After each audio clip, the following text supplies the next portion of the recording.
Ladies and gentlemen, lend me your ears and your eyes. Diva Divine Light, live from Brooklyn, New York. Know your lane for what you saying, yo. Silly with my 9 milli with the dilly, yo. When I be on my yes, I do my duty, yo. While up in the club, I be wild in the studio. You don't wanna violate, nigga, really and truly, yo. My main thug, nigga named Julio, he moody, yo. I'm a nigga that'll slap me with the tulio. Bitch, nigga scared to death, act fruity, yo. Fuck that, look at shorty, she a little cutie, yo. The way you shake it, make me wanna get all in the booty, yo. With no delaying for what you saying, yo. Diva Divine Light. Really my heart to me. That's what you got for me. Put more than dance with my eyes to see. Still $1 in the place to be. If you really my heart to me. That's what you got for me. Put more than dance with my eyes to see. Still $1 in the place to be. If you. You're watching Diva, the Divine Light. A fun-loving, caring, passionate person who talks about sex, celebrity, and real-life issues, and even abuse.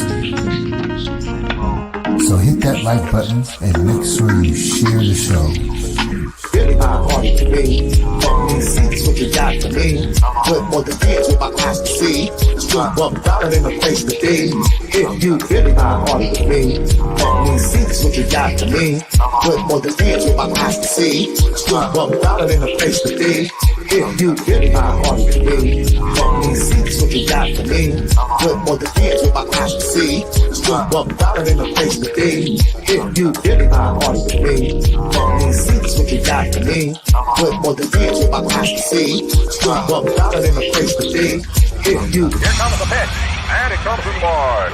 On the go ball.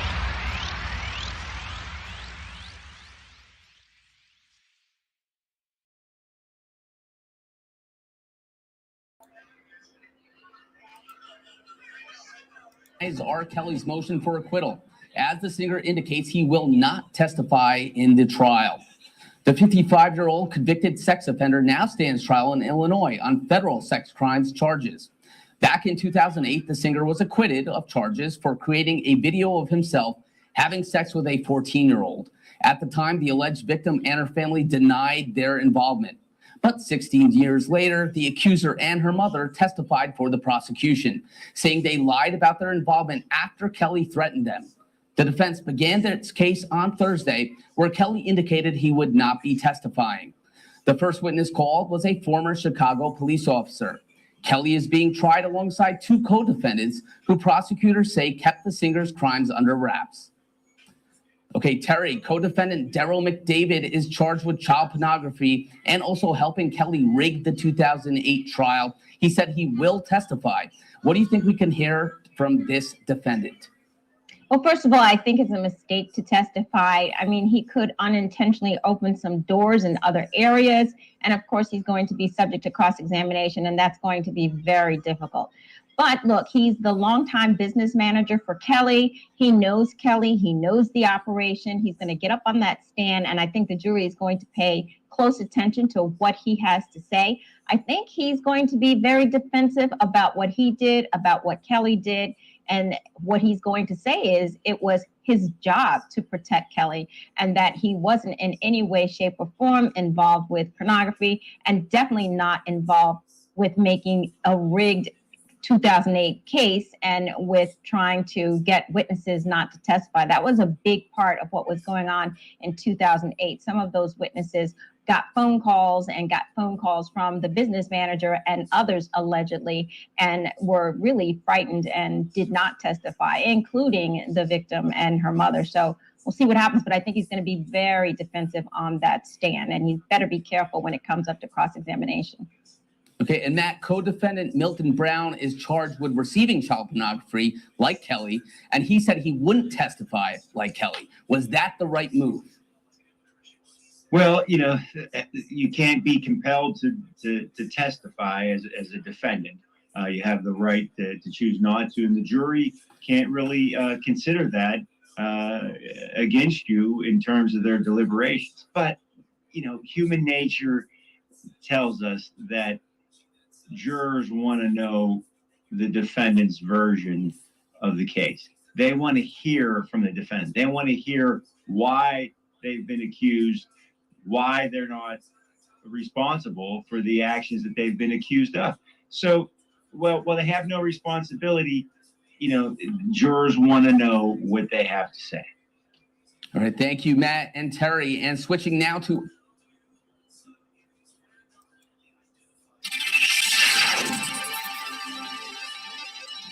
Three weeks into his federal trial here in Chicago today, R. Kelly's defense team called their first witness. CBS 2 investigator Megan Hickey was in court for the details. And Megan, we also heard the singer speak for the first time during this trial. Right, Jim and Erica, and he spoke to tell the judge that he would not be testifying in his own defense during this case. As you know, he's facing charges of child pornography, enticement of minors, and conspiracy. One of his co-defendants, Milton Brown, also said he won't be testifying, but Kelly's former business manager, Daryl McDavid, says he will be.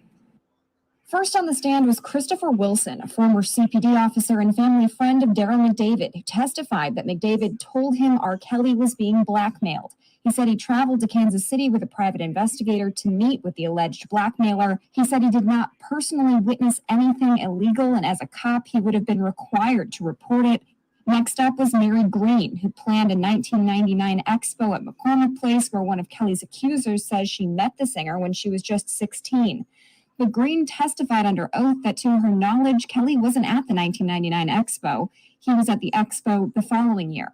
The witness who spent the longest amount of time on the stand was audio engineer Tom Arnold, who worked for Kelly for about 8 years, starting in 2003. Arnold said it was very normal for him to cash checks at a bank and handle large amounts of cash for Kelly. He said the largest sum was approximately $125,000 in cash. He said he drove people for Kelly and that drivers were not supposed to talk to Kelly's female guests.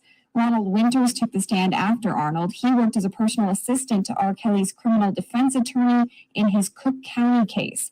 He said he viewed multiple VHS tapes of Kelly having sex with different women, but Winters said none of them appeared to be underage. Winters thought one of the tapes showed Kelly's then wife, not an underage girl, as prosecutors have argued.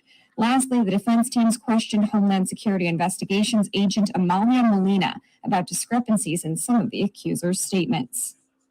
Now, the judge also declined a motion to acquit from the defense. That was expected. Jurors were excused until Tuesday at 10 a.m. This afternoon, they were working on finalizing those jury instructions. R. Kelly's attorney said the singer was not feeling well, so he will not be participating in that process. In the newsroom, Megan Hickey, CBS 2 investigators. All right, Megan, thank you. Well, all right. Thank you, Megan. Thank you, news crew. Good morning, good afternoon, everyone. What's going on? What's going on? How's everybody doing today, this beautiful Saturday? Yesterday was my mom's birthday. We celebrated that. Happy birthday to you, Mom. Big shout out. I love you. That's my biggest supporter, my mom. And yesterday she had her birthday. We had a great time. It was a lot of fun. And guys, so we are going to be reading Tracy Sampson's testimony today. I dropped the link for anyone who wants to come in and maybe help me out. I'm going to try to do this as fast as I can because I know Atmos is going live at 1 o'clock. And he's going to be doing the reenactment. He's going to be continuing the reenactment of the trial.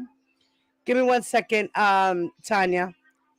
And so thank you, Flawless. Thank you. So, guys, when you get a chance, when I'm done here, please make sure you go straight over to Atmos Love Zone's channel, okay? All right, guys? All right. Now, let me share my screen with y'all. I got you guys backstage. Just give me a second, okay? All right. Let me share the screen. Okay. Go back here. Hey, Diva. Oh, hey, ladies. What's up, ladies? Hey, Flawless. Tracy. Hey, Tanya. Hello. Hey, Hi, Tracy. Flawless Beauty. Hey, Miss Tanya. Yeah, What's I'm up, gonna be mama? like, I'll be like, you know what? It's just disgusting. It really is. I don't know what to say about it. I got no words for it. For the stuff that's going on? Mm-hmm. Yeah, well, it's a lot. It is a lot to swallow and handle. You gotta How have you the right doing, stomach for Sissy? this. My girl, Les Smith. What's up, lady? Hello. Hi, Hey, Miss baby. Lesmond. Hello. So, guys, all right. So, thank you guys for coming on up and volunteering yourselves to help me read these transcripts real quick. Thank you so much, ladies. And once Hello. again, what's up to everybody in the chat? You're welcome. What's up? What's up? What's up? OCOV in the building. Can you Please, hear me, guys, Sissy? throughout the chat, can you please, my mods, please drop the links to our family members' channels, and please drop the link to my Cash App and Atmos's Cash App, because we are still going to collect. This week is the final week for R. Kelly's trial in Chicago. Supposedly, we're still waiting for Daryl McDavid to testify as well. I wonder what he's gonna say, Diva. Oh, I wonder what he's gonna say. I wonder if he's gonna throw R. Kelly's ass under the bus, over the bus, run him over. I don't know. I think he's gonna try to protect him, but try to save his own skin. But I think, you know what? I think you're right on that too. Like, that's what I think might happen. He might Cause just he's seeing the handwriting on the wall, and he says, "I might as well tell the truth, but I want to save my own butt." Besides yeah. his. And you know, it's crazy that he's taking the stand. That's like wild. You know, That's a big. I Man, he's wish gonna R. be. Kelly would. I wish R. Kelly would take the stand. He's not gonna do it, Diva, because he's trying to save his butt too. Right You know. now, R. Kelly takes the stand. That would be great. That That's would gonna really be be great. funny He if won't he do it, takes the Diva. stand. He said he wasn't gonna take the stand. He ain't doing it. Right, of course. All right, guys. So I will be Miss Pizzolo. Les Smith, you want to be the court? Sure. Okay. And Flawless, you can be you and Latanya could take turns being the witness, okay? You could be Okay. Tracy. Can you hear me? Okay. All right, so first up, I guess we'll do Flawless. Flawless, we'll Can you do hear you me, as a few Sissy? pages, and then we'll switch and let Tanya, okay? Can you hear me? Yes, Mama. Okay, I just want to make sure. Yeah, can everybody microphone check? Can everybody hear everyone?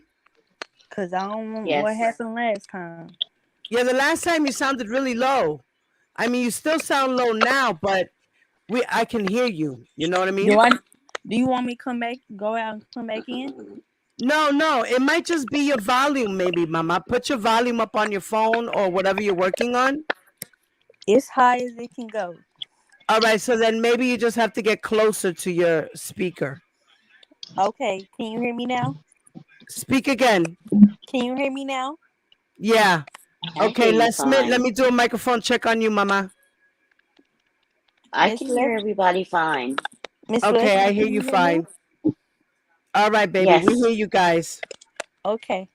All right. So let's get started. I'm going to display this solo. Okay. I'm going to get off screen. Okay, here we go. Let me okay. The court. That's you, Les Smith. Please be seated. You may question the witness. The government calls Tracy. Oh, I'm sorry. Remove your mask when you testify. Thank you. Okay. The government calls Tracy. Yes. Wait, where are you guys reading? Wait. Are we on the same page? Hold on. After the court says, "Excuse me, please stand and stand your right hand." Yeah, we're right here on line 11. Do you guys see that? I Yes. do. Yes. Okay, so I'm going to start line 11, okay? Okay. The government calls Tracy. Excuse me. Please stand and raise your right hand. Witness, that would be you, Flawless. Yes. I thought you had to say witness those sworn. The witness? Please be seated. You may question the witness. Okay. Good afternoon. Good afternoon. Okay, make sure you sit nice and close to the microphone, please. And I'd like to start by having you state and spell your first name only. Tracy. Tracy.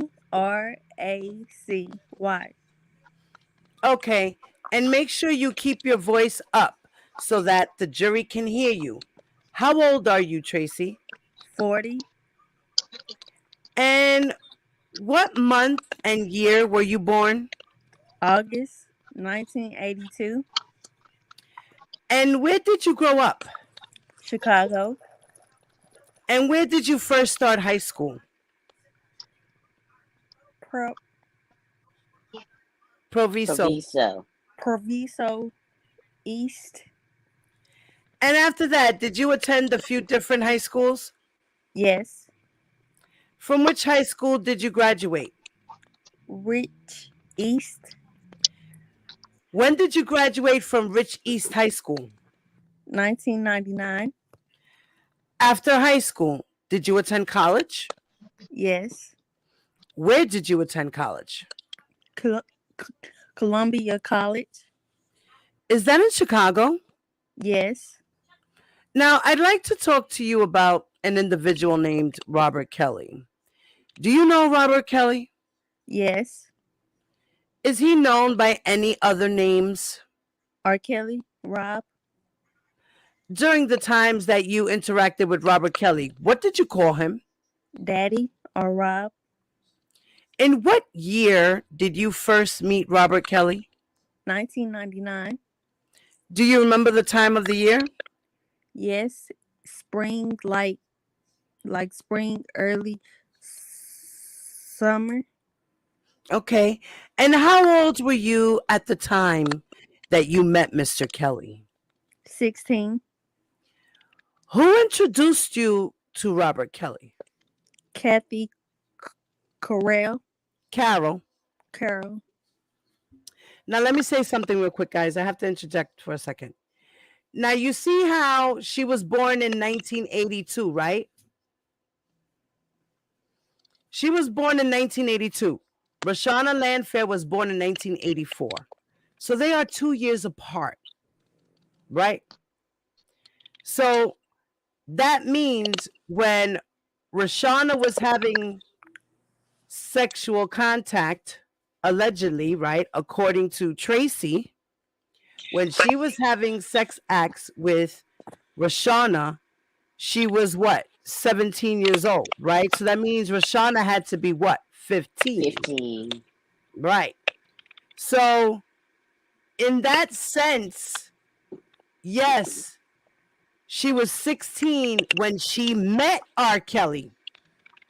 And right away they started having sex. So that means for a short period of time, she was having sex with R. Kelly and then turned 17. So I'm tired of people on the other side saying that she was lying. She was not lying about her age. She was 16 when she met him. She was 16 when she started having relations with him, then turned 17. The same thing with Geronda Pace. She started having sex with him at this age and then right away turned another age. You know, you people don't calculate your times and your months and your years. Stop getting shit confused.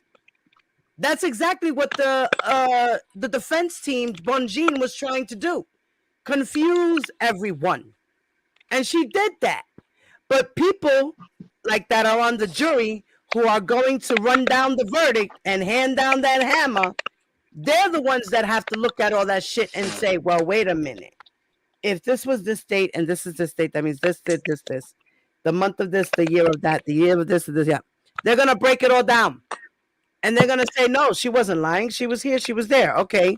So they just got mixed up. That's all it is. That's it. That's all. That's all I wanted to say. I have to ask this question. Go ahead. What is the law in Illinois that says that you have to be 17 years old to consent, but the partner cannot be 5 years older than the minor? Is that the law? Because I keep hearing Bonjean say, yes, that's the law, honey. She's 17. You were 17. You were the age of consent. But never mind, R. Kelly was in his 30s. Right. Now, the thing is with that, you're absolutely right. The minor, at that point, she's at age of consent, right? She's 17. She can consent. It doesn't matter if he was 31. Okay. That doesn't matter. But under federal law, you have to be 18. So even in the state of Illinois, even though she was 17, he under the federal guidelines of 18, which is the cutoff, that means that you're still committing a crime. You're still committing a crime because he's 5 years older than her. Okay. So but the state law says the age of consent is 17, but the federal law does say 18. The federal law says 18. Okay. So anybody under the age of 18 cannot consent under federal law.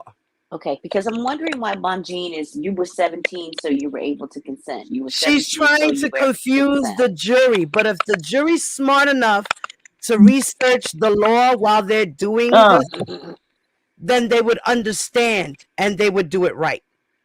Do we have that law here in Jersey? I wonder. That's for any law, honey. Okay. Anywhere in the United States. Okay. Okay. Federal law is 18 across the board. Okay, so it's the same everywhere then, huh? Federally, yes. Oh, okay. That's all I wanted to know. But when we go state by state, it varies. Okay, because like here in Jersey, we don't have when people have certain abortion laws. We don't have that kind of stuff here. Right. I mean, in Jersey, you don't even have to pay taxes. Sales taxes, anyway. Yeah, right, we don't have sales taxes. Yeah. So let's continue. I just wanted to kind of break that before I forget my thought. I just wanted to add that notion in there. Okay. Okay. Thank you. Thank you, Diva. You're welcome, guys. I'm learning this stuff. I gotta learn more of this stuff. Shoot. Yes, ma'am. You're learning with the right people. I'm 56 years old, so like I said before, the last time I said to you, if you're gonna make a freaking tape, burn it, hide it, do something. Right. I mean, it can't be that freaking hard. He's a really who likes to keep trophies. You know what I mean? So yeah, it's like if you're gonna make a tape, I wouldn't do it. If you're gonna do it, put it in a tape deposit box, put it somewhere where you and your mate knows where the doggone thing is. Don't let other people make copies and make money off of it. That was the thing, is that it was stolen and given to someone else, and that other person was making copies and a whole big mess. But you know what? At the end of the day, it was worth keeping because look, now we have the evidence we need to lock R. Kelly up. Period. Okay, well, go on. I'm sorry to ask that question. That's okay. Go on. All right, guys. So we're on line 16. So who introduced you to Robert Kelly? Kathy. Flawless. Okay. Who is Kathy Carroll? She was my boss. Where was she your boss? At Sony Epic Records. And what was your position at Sony Epic Records? Kathy's intern. So when did you begin your internship with Kathy at Epic Records? Early spring of 1999. And how did you obtain the internship with Kathy? Through a family friend. And why did you seek out an internship at Epic Records? I wanted to work in the music industry. At the time that you started as an intern for Miss Carol at Epic, did Epic have an office? Yes. Where was the office located? Rolling Meadows, Illinois. Did you go through a formal interview process at Epic prior to being hired to work for Kathy Carroll? No. And how would you describe the hiring process? It was based on who you know. That's so true. Anywhere you go, that's true. It's based on who you know. When you started interning for Miss Carroll, did you file out any paperwork from the Human Resources Department at Epic? No. Okay.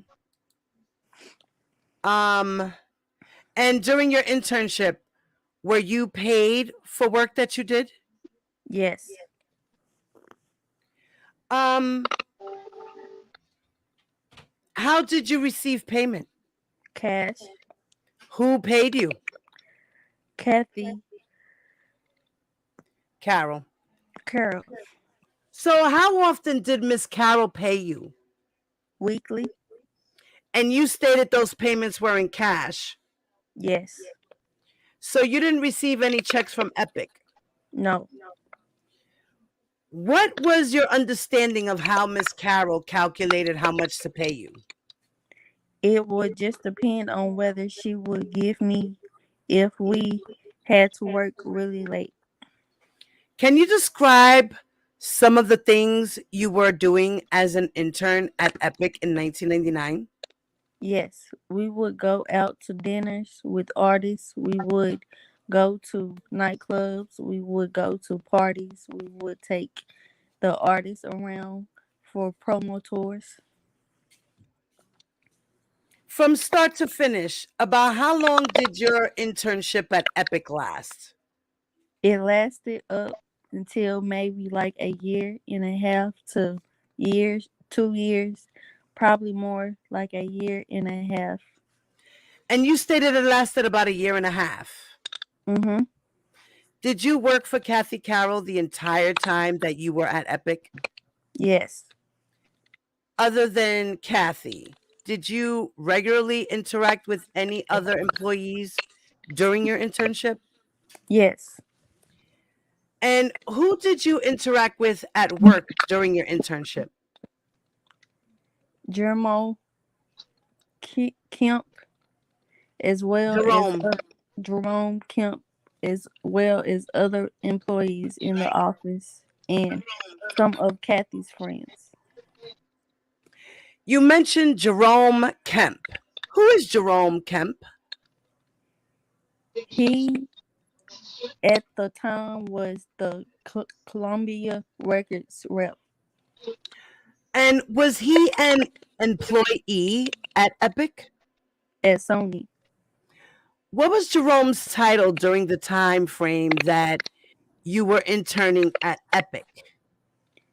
He was the Columbia Records representative for urban music. Now, you testified earlier that while you were interning for Miss Carroll at Epic, she introduced you to Robert Kelly, correct? Yes. About how long after your internship began did that introduction take place? The same day, maybe the next day, within 2 days. Okay. And can you keep up your voice so everyone, maybe pull the microphone a little closer? Thank you. Sorry. Miss Bonjean Nooni. Yeah. Hi, baby. Go ahead. Yeah, I didn't catch that. She was introduced when? I'll ask the question again. About how long after your internship began did the introduction to Robert Kelly take place? I would say within a day or two of me working for Kathy. And where did you first meet Robert Kelly? At Hoops. And when you were first introduced to Robert Kelly at Hoops, Did you know who he was? Yeah, Kathy told me. Why was your boss, Kathy, in touch with Robert Kelly? She called him her brother. If you saw Robert Kelly today, would you recognize him? Yes. Your Honor, I'd like to have everyone in the courtroom remove their mask, please, so that the witness can look around and see if she identifies Robert Kelly in the courtroom. We stipulate that everyone can identify Mr. Kelly in this courtroom. All right.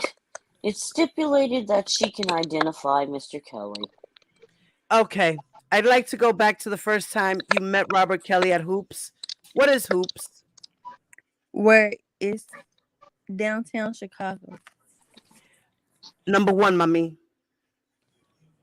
A basketball gym. Where is Hoops located?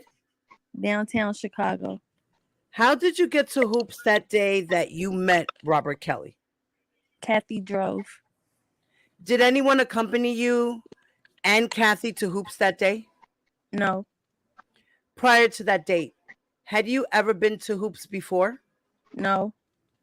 And while you were at Hoops, did Kathy introduce you to Robert Kelly? Yes. Did you speak to Mr. Kelly? Yes. About how long were you at Hoops that day? Until he got finished playing basketball. Did you go anywhere after Hoops? Yes. Where did you go? Chicago tracks. How did you get to Chicago tracks?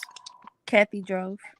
And what is Chicago tracks? Robert's recording studio. Do you recall exactly or approximately where it's located? Yeah, like not too far from the Tribune building, I think that is. But it's like it was on Larrabee. Larrabee. Okay. I'd like to direct your attention to what has already been admitted into evidence as Government Exhibit 114A. Do you recognize Government Exhibit 114A? Yes. What is it? That is the front of Chicago tracks. I'm showing you what has been marked as Government Exhibit 114B and entered into evidence. Do you recognize Government Exhibit 114B? Yes, you would press the button to call the front desk to get let in the gate. And are you referring to that gray box in the photo when you say press the button? Correct. I'm showing you what has been marked as... Wait, did we read this already? No, I didn't do Tracy's testimony, right? No, you did. Okay, is there somebody else reading it? Okay. I'm just tripping out. I'm like, wait a minute. We did. So they showed her the same evidence. That's why I'm tripping. Okay. Pauline. Right. Diva. Yes. Diva. Yes. I'm not sure if anyone else is muted other than you two, but there's some really bad feedback.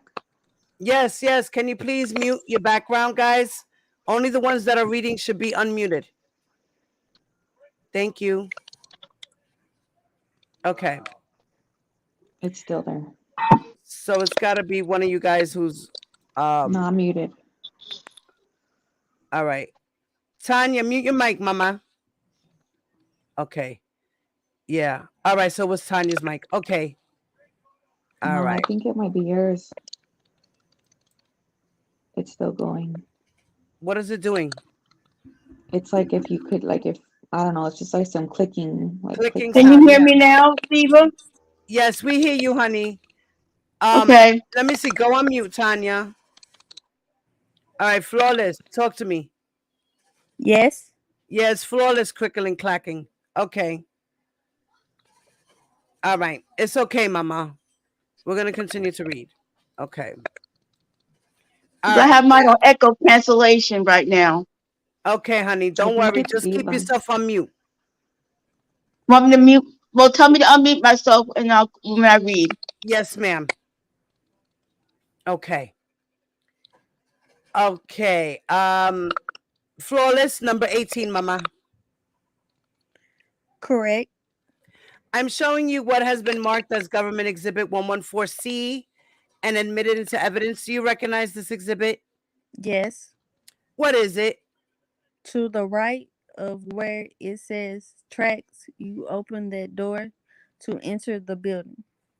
I'm showing you what has been marked as Government Exhibit 114L. Do you recognize this exhibit? Yes. What is it? One of the rooms in the studio. And finally, showing you what's been marked as Government Exhibit 114P. Do you recognize this exhibit? Yes. What is it? That is the in yeah. in suite off of one of the rooms I in guess the supposed to be studio. N suite. In suite. And what is the door in this exhibit to? A restroom. All right. So you were testifying about the time you went to Tracks with Kathy after being at Hoops. What happened after you arrived at the Chicago Tracks studio? Kathy had to leave out the room, and Rob was telling me to get up to show him the controls, and he told me I could sit on his lap, and I told him no. Okay, let me stop you right there. Can you describe where in the studio you were located when you were with Kathy and Robert Kelly? Yeah, we were upstairs. We went upstairs to get bigger studio, and we were in the part where it was the control room, not where you record it. And what were you doing in that room? At first, I was sitting on the couch, and Kathy was sitting in the chair next to Rob. Other than you, Kathy, and Rob, was there anyone else hanging out in the room at that time? Yeah, there were a few of Rob's employees. And you stated that while you were in that room, there was a time that Kathy left the room. Is that right? Time that Correct. Why did Kathy leave the room? I think she had went to go get ice. And after Kathy left the room, what happened?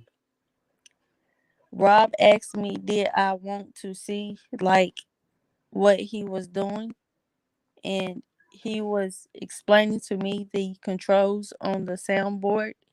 He said I could sit on his lap, and I told him no. So then he told me to sit in the chair next to him.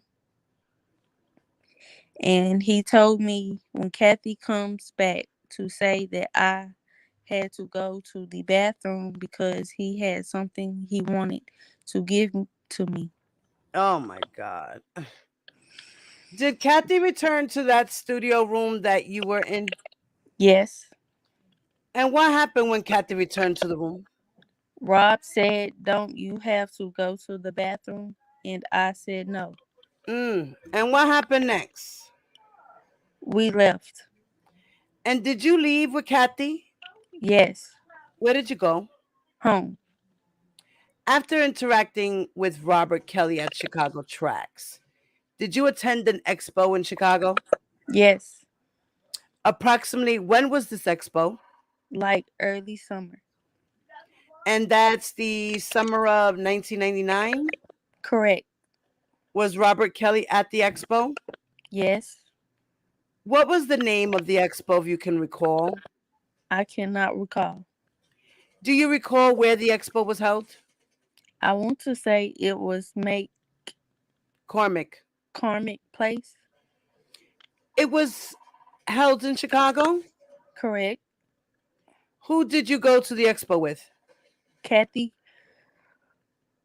Carol, and my friend Kelly Witherspoon. You stated that Robert Kelly was at the expo. What was Robert Kelly doing at the expo? He was signing autographs. Did you see Robert Kelly at the expo? Yes. And did you approach where he was located? He approached us. Can you walk us through what happened after he approached you? Yes, Kathy gave him a hug and he said hello to me and Kathy and gave us both a hug. Kathy told me to introduce him to my friend Kelly and I did, and Kathy said tell him what I wanted because Kelly's cousin was a big fan of his and she wanted an autograph. So I told him I needed to get an autograph for my friend. And he said, okay, I'll do it later. And at that point in the conversation, did Mr. Kelly return to the booth where he was? Yeah, he had went up momentarily to do a radio intro or something. I'm not quite sure what it was. Did you eventually get the autograph from Mr. Kelly at the expo? Yes. And when you got the autograph, can you describe what took place between you and Robert Kelly? Well, my friend and I got in line to get the autograph, and a lady was really excited to meet him, so she pushed us out the way, and Rob yelled at her and told her to apologize. And then he asked me why we were standing in line for the autograph. Oh, I'm sorry, that's your part. And then he asked me why we were standing in line for the autograph. He's like, you know me, you don't have to stand in line. So he told us to come behind the table where it was safe. He had wait he he had me wait for a bit and then I told him I had to go. So he said, okay, well, I have something I want to give you. And he's like, call me later. And I was writing his number on the autograph. And I informed him the autograph wasn't for me, so not to write his number on it. So he wrote his number on it, tore it off, and gave it to me, and then wrote the autograph for my friend. And after getting the phone number and the autograph, did you leave the expo? Yes. And how did you leave the expo? My friend Kelly drove. And before you left the expo, did anyone else learn that you had gotten the phone number from R. Kelly? Yes. Who? Kathy saw and a few other adults saw. After you left the expo, where did you go? Eventually, we went to Kelly's house. And did you call the number that Robert Kelly gave you? Yes, I did. When did you call him? Later that night. And what telephone did you use to call that number? Kelly's phone in her room. When you called the phone number, did someone answer the phone? Yes. Who answered? Rob. And did you speak to Robert Kelly during that phone call? Yes. What did he say to you during the call? I asked him what he wanted, and he said that he would tell me if we came to the studio. And I said, well, why can't you tell me now? He said he was busy. He'll tell me when we get there. And he told me to hang up and to call back, and one of his employees will give me directions to the studio. Did you agree to go to the studio? I told him at first I didn't know if we could because it was really late, but Kelly talked her mom into letting us go. How did you get to the studio that night? Kelly drove? Other than you and Kelly, did anyone else go with you? No. What happened when you and Kelly first arrived at Chicago Track Studio? Well, we were buzzed in to the gate, and once we went in to the gate, we were met at the front desk by one of Rob's employees, and Robert walked past the desk and took us to the smaller room off the studio. And after you met up with Robert Kelly inside the studio, what did you, Kelly, and Robert Kelly do? Rob had his cousin take us into a smaller studio room, and he said he would be right back. Did Robert Kelly return to the room? Yes. And what happened after he returned? He made my friend move and then we were sitting on a couch and he's playing some of his music albums, some of the songs he was working on. And a little bit like later, he was adjusting himself on the couch and he kept saying that he couldn't hear me when I was talking. So he pulled me closer towards him. Mm.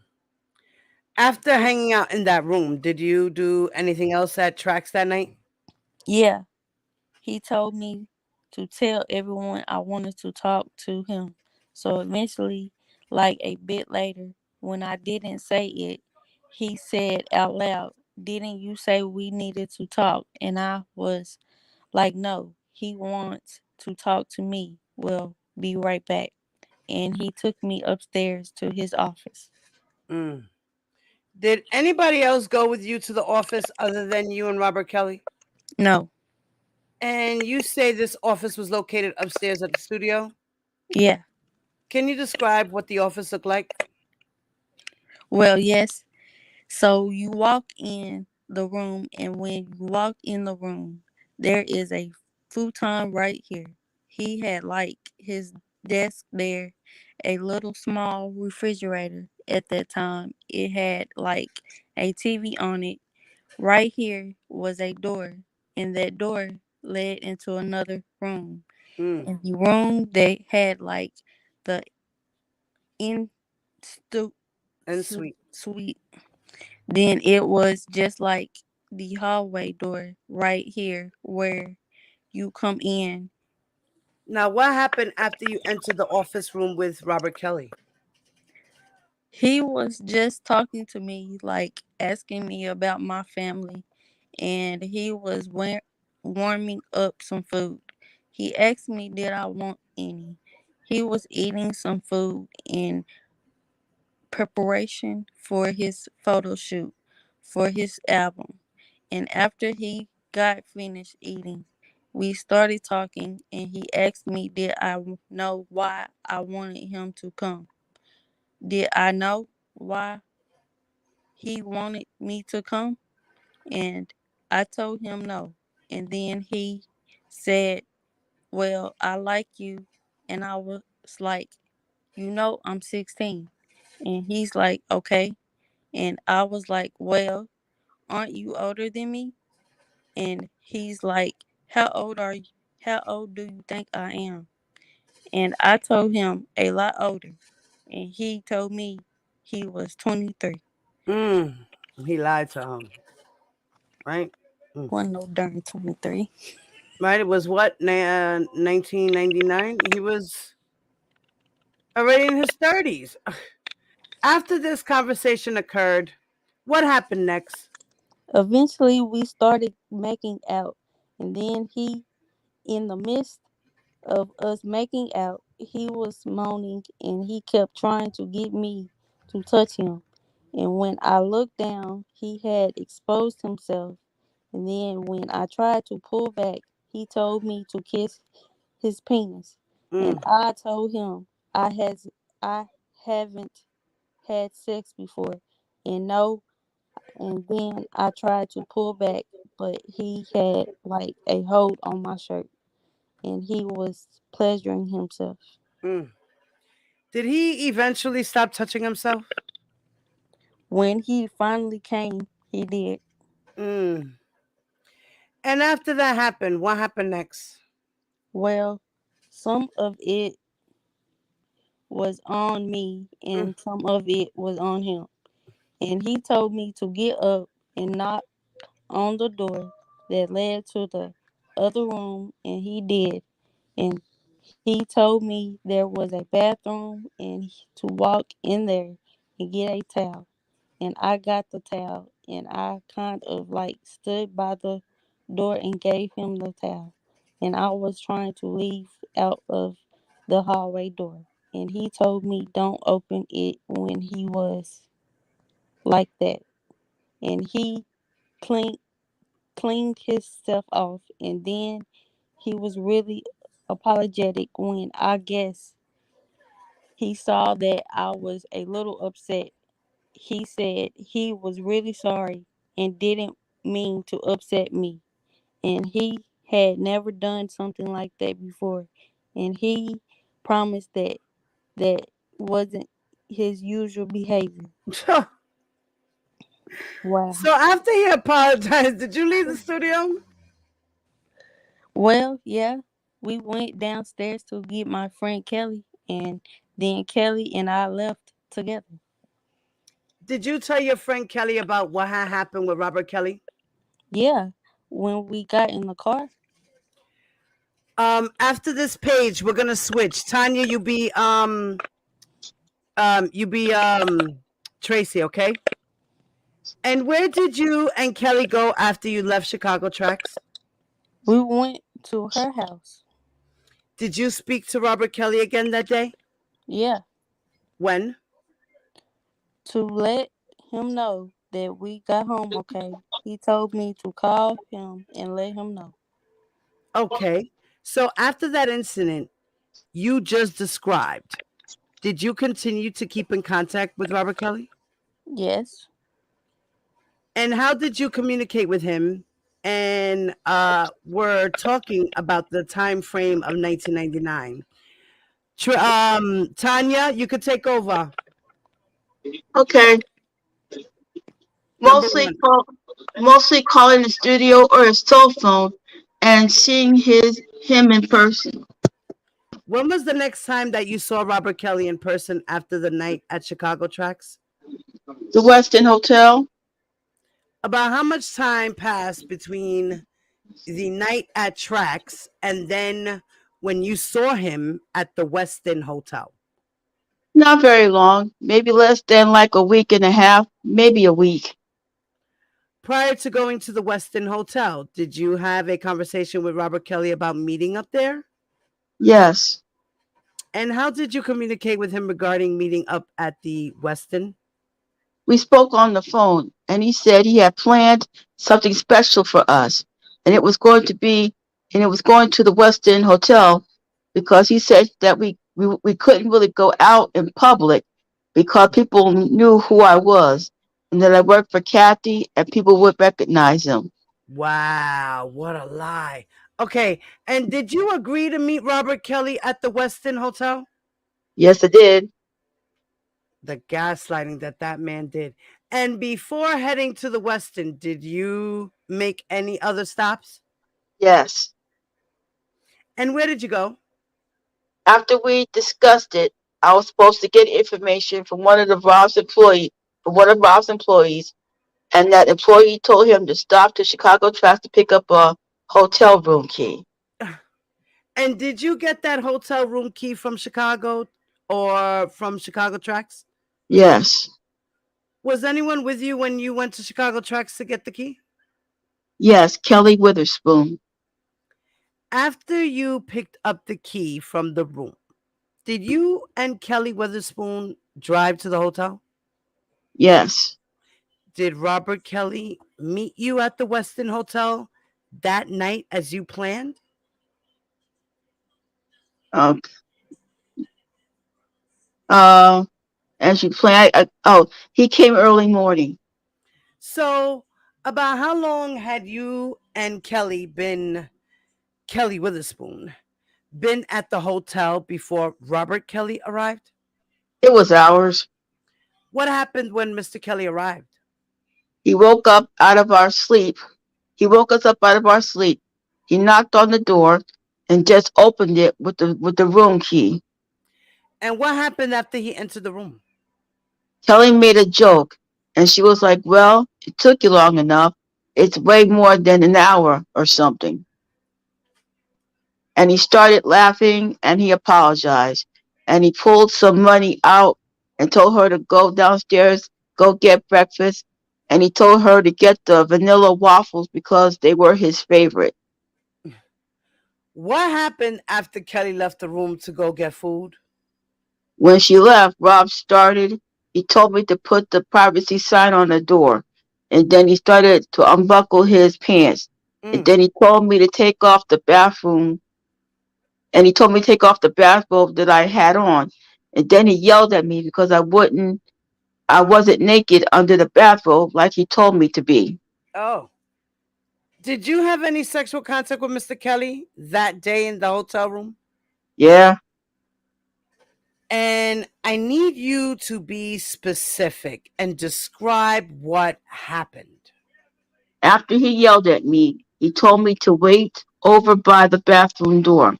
And when I turned back around, he was in the bed, and he told me to take off my clothes. And I told him I didn't want to have sex. And he said, "Take off your clothes now." I didn't say we were having sex. So I took off my clothes, and he told me to walk to the bed like I was on a runway and to walk towards him, and I did. And then he told me to get in the bed, and we started kissing, and then he began to give me oral sex. And when you say oral sex, can you describe what he was doing to you? His mouth was on my vagina giving me oral sex. And then when I climaxed, I apologized because I had never had any type of sexual contact with anyone. So I didn't know if it was okay. And he started laughing, and he told me that's what I was supposed to do, and that I tasted good. And had I ever tasted myself before? And then he tried to make me put my head in my vagina, and then he pushed my finger in my mouth. And then he told me it was his turn. And he sat with his back against the headboard. And he told me to come here. And I gave him a kiss like he told me to do. And then he pushed my head onto his penis and told me how to give him oral sex. He told me not to use any teeth and to suck his penis. Oh my God. Oh my God. Warning, warning, trigger warning. Trigger warning. And did you do that? Yeah. He had his hand on the back of my neck. And when I tried to pull away, he told me I better not spit out. Oh my God. He made her. Jesus Christ. I'm sick of this, man. He made her swallow that shit. God. And that was her first experience. I cannot. I had that first experience with my late husband. You know what I'm saying? You know what I'm yeah, saying? he did that to me in the woods. Right. We did it in the woods, Diva. Listen, when we're married, we can do it anywhere. I wasn't really married to him at that time. Well, were you an adult? Yeah. All right. So you know what? You do what you want to do at the end of the day. Okay. Oh, no. What was it? He told me to spit it out. After that sexual contact was over, what happened next? I asked him, could I go to the bathroom? And he told me to hurry up, and he better not hear me spitting. I hurried up, and I came back, and then we started making out again. And then he said to let him just see how I felt inside. And I told him I didn't want to have sex, but he had forced himself in me. But then I asked him to stop. He did stop. After the sexual contact was over, did you leave the hotel room? Yeah. Is this a good time to break then? Yes. We'll break until 2 o'clock for lunch. I don't know if I can eat after this. Like, that was just crazy. I don't know if I could eat after this, Diva. I really do. I just lost my appetite after all this. I can't look at food the same. Sick SOB. I can't look at food the same again. You see that, Lesman? You see that, guys? You see that, ladies? He forced himself, and then after trying to force himself on her, and then actually getting her to do some things, he tried to get her to do something else and take another step further. And she was like, no, no, no. And then he's trying to get in her, and she's like, no. And then he realizes, wait a minute. What am I doing? I'm raping her. But nigga, you already raped her. Dad, Absolutely. You already raped her. That's how he did uh, Joy in the flawless, hotel. flawless. Yes, I ma'am. can't look at food the same again. I I understand. love my food, but after seeing it, I'd rather. I don't want to be a vegetarian. I'll just eat some salad after this. That's about it. I don't That's All know. how right, he we're gonna did continue, Joy in the guys, because I hotel. want to try to hurry up. Atmos is going live, so I want to try to at least make this till at least 1:30. I don't want to go too far into his live, okay? So Okay. let's make ahead, Mama. It's your turn. Please Okay, be thank you, seated. Diva. I'm gonna take a break. Okay, I'll be sweetheart, in no the problem. chat. Thank you, baby. Listen, um, peaches to all of y'all, and hope y'all enjoy Hammer Nation on my show later today. I Yes, can't yes, take go more of this. follow her channel. When you drop off, go into the chat and put your channel link in the chat, okay? Okay, thank All you. right, baby. Thank you, Mama. Bye. Bye. All right, so Nuni, you want to take over as the witness? Okay. All right. So let's Mick. Go ahead, Mama. All right. The jury can come in. Please be seated.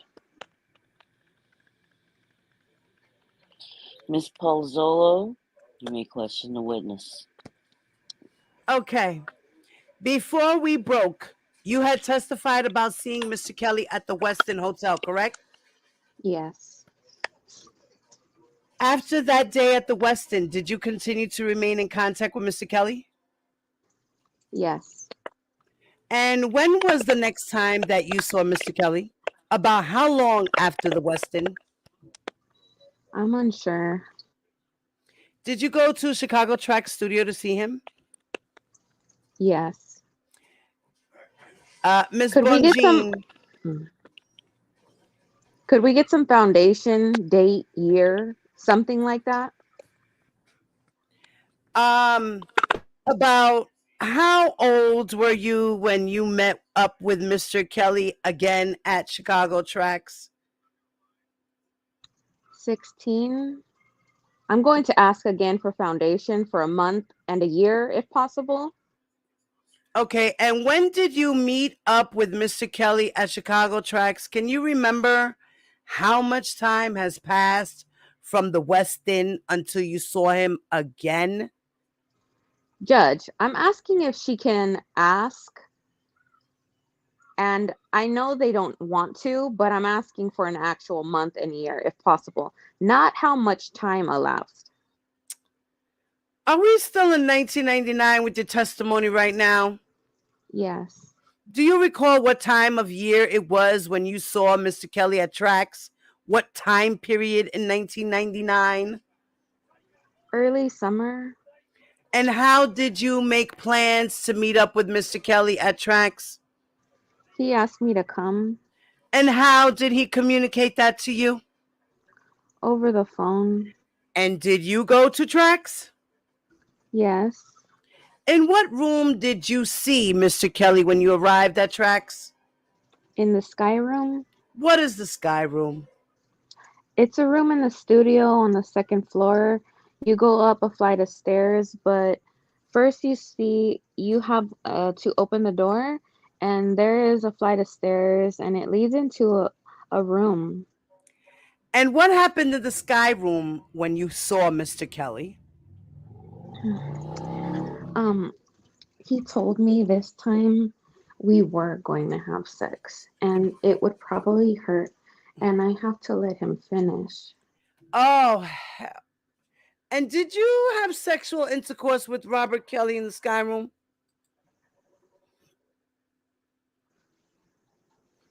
And after that first time you had sexual intercourse with Robert Kelly in the Sky Room at Tracks, did you continue to have sex with him?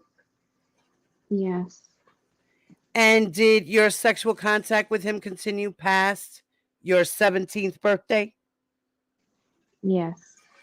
And between the time you turned 17 and the time you turned 18. So that's August of 1999 to August of 2000. How often did you have sex with Robert Kelly? Like a number or weekly? Can you estimate how many times you had sex with Robert Kelly between the time you turned 17 and the time you turned 18? Over 50 times. And where did most of the sexual encounters take place? Chicago tracks. And did any of those encounters involve individuals other than just you and Robert Kelly? Yes. When was the first time that you had sex with Rob and someone else? When I was 17. And who was the third individual involved in a sexual encounter? I'm going to object. Judge, we have to go to sidebar on this. All right, and we do a sidebar.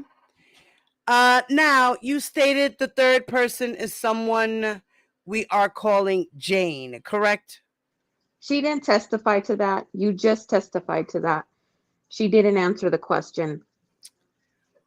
Who was the other individual that was in the threesome with you and Robert Kelly? Jane. I'm going to show you what's been admitted into evidence as Government Exhibit 118. Do you recognize the person in the photograph? Government Exhibit 118. Yes. Who is that? Jane. Where did the threesome with Robert Kelly and Jane take place? At Chicago Tracks. And what happened after you first arrived at Chicago Tracks that day? I was in the room that I was usually put in, and I was asleep. Rob came in and checked on me a few times, and he told me he was busy, but he will be back. And then he woke me up and told me, come on. And I was like, going to put on my shoes, but he told me I didn't need them, and he led me to a bigger studio, but in the recording booth. And what happened when you arrived in the bigger studio room? He told me, remember, you wanted to please me, and did I love him? And I told him I did, because I did. And he told me to get naked and take off my clothes. When I did, he took my clothes because I put them in my bag, by my bag, and he moved my bag somewhere. And then he told me he had a present for me and to lay down, and he would be right back. And after he left, did Robert Kelly return to the room where you stayed? Yes. And was he alone? No. Who was he with? He had Jane with him, and she was naked. What was your reaction to Robert Kelly returning to the room with another girl? I was really confused and just really angry because I didn't really think there was anyone else but me and Rob. And I just didn't understand why the other girl was there. And they just seemed to be really familiar with each other, like they knew what was about to happen. I just was the only one who didn't. So, what happened after Robert Kelly returned to the room with Jane? He told me that she was there to please me, and he had her sit next to me, and I was crying. And he told me to stop being a baby. He told me to lay down. He was like fixing a camera and the microphone that was overhead, and then like someone knocked at the door looking for him. So he told us he would be back. And then I was just kind of thinking out loud. I was just like, is he taping this? And I wasn't really talking to Jane. I kind of was talking out loud, and she's just like, yeah, kind of nonchalantly. Wow. Now, you stated that you saw a camera in the room. Can you describe where that camera was located?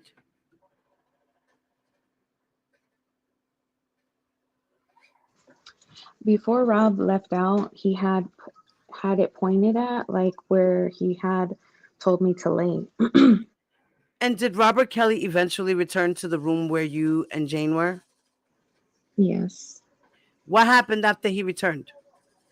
He told her to start giving me oral sex, and then he was telling her like I told you she tasted good. Mm. He was telling me to tell her she was doing a good job.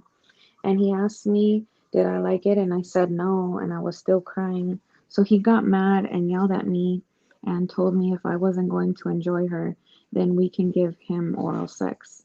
Oh. And then he was laying down and he told both of us to lay on either side of him and told Jane and me to suck his penis. And he wanted us to take turns and to share. Did you perform oral sex as he directed you to? Yes. Other than this threesome with Jane and Robert, were there other occasions where you saw a video camera in the room when you were with Robert Kelly? Yes. Can we get some? Is that when you were 17 years old? Excuse me. Excuse me. Can we get some foundation on these other times? Like perhaps we could try? This is just getting so mushy. I would like some foundation. My client is entitled to know when these things allegedly happened. Oh, Lord. Your Honor, I will lay the foundation. When you were 17 years old, were there other times? This is, again, between the time you were 17 and 18 that you saw a video camera in the room when you were having sex with Robert Kelly. Yes. And how did you know that there was a camera in the room on the times that you saw in between 17 and 18 years old? I saw the camera in the room and I asked him, was it on? He told me no, it was charging. And I believed him. Did your sexual contact with Robert Kelly eventually end? Yes. How old were you when the sexual contact ended? 18. So focusing on the time period between the summer of 1999 and when you turned 18, did you tell your parents about what was going on with you and Mr. Kelly? Yes. The answer is out. Did you tell your parents what was going on? I'm going to object. A, on relevance. B, on bolstering purposes. I don't know what this is, but they are attempting to do here. But it's... Hold on a second.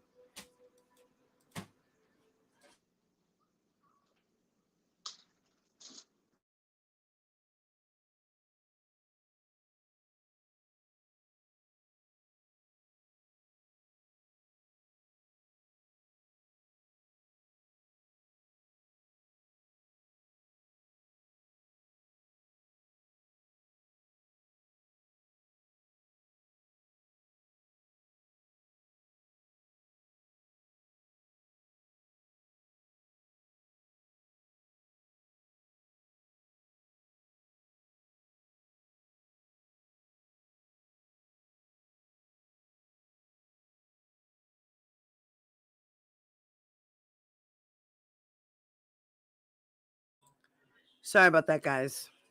I had to regulate real quick. Okay. I'm going to object. A, on relevance. B, on bolstering purposes. I don't know what this is, what they are attempting to do here, but it's improper bolstering, and it's also relevance. Let's make. Okay. Oh. At the time that the sexual contact was happening when you were 16 and 17 years old, at the time that it was happening, did you tell your parents that was going on? No. Okay, and did you tell the police? No. Lesme, you could be Bonjean, okay? Okay. Okay. Question, why not? Because I loved Rob. I didn't want him to get in trouble. Did Robert Kelly tell you that he loved you during this time period when you were 16 and 17 years old? Yes. Did he buy you gifts during that time period? Yes. And when you were 16 and 17 years old, what were some of the gifts that you received from Robert Kelly? Money, jewelry. After the sexual contact with Robert Kelly ended, did you file a lawsuit against him? Yes. Was that lawsuit filed in August of 2001? Yes. And had you just turned 19 years old at the time that you filed the lawsuit? Yes. Did you have an attorney representing you in that lawsuit? Yes. And generally speaking, what was the basis of your lawsuit against Robert Kelly? Objection to the form of that question, generally speaking. Just tell her what was the basis, not generally. I mean, this a tort? We can't hear you, Lesma. You're muzzled. You're muffled. Yeah, you sound really low, right? Yeah, she did sound low. Just tell her what was the basis, not generally. I mean, this was a tort. Was it a breach of contract or what? What was the basis of your lawsuit against Robert Kelly? Noni? It was a civil suit. Okay, I think I hear somebody backstage too. Hey, Misha, what's up, mama?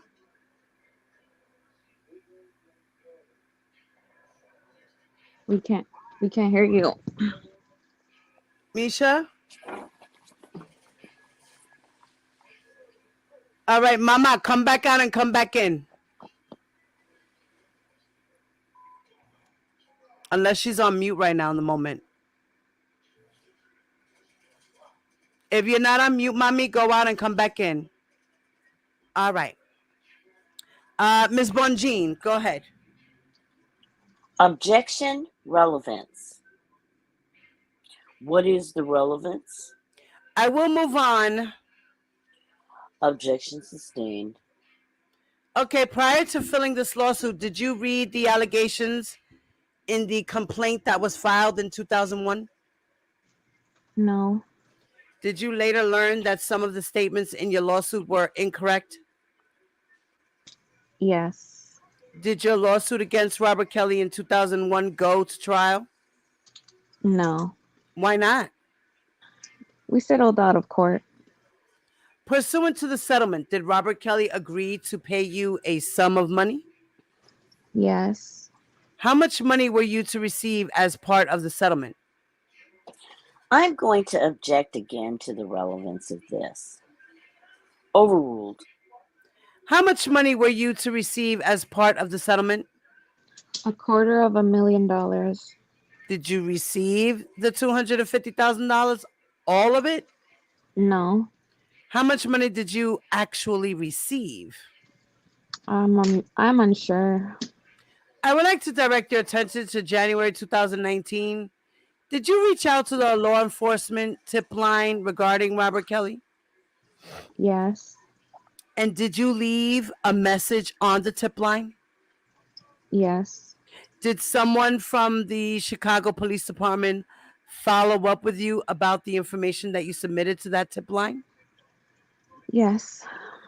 And after speaking with that person, did you meet with other law enforcement officers in person? Yes.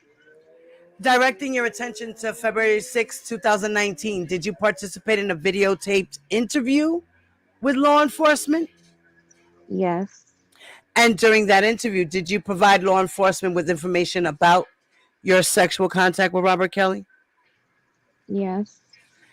And during those meetings, did investigators show you some photographs? Yes. And were some of those photographs still images from a video? Yes.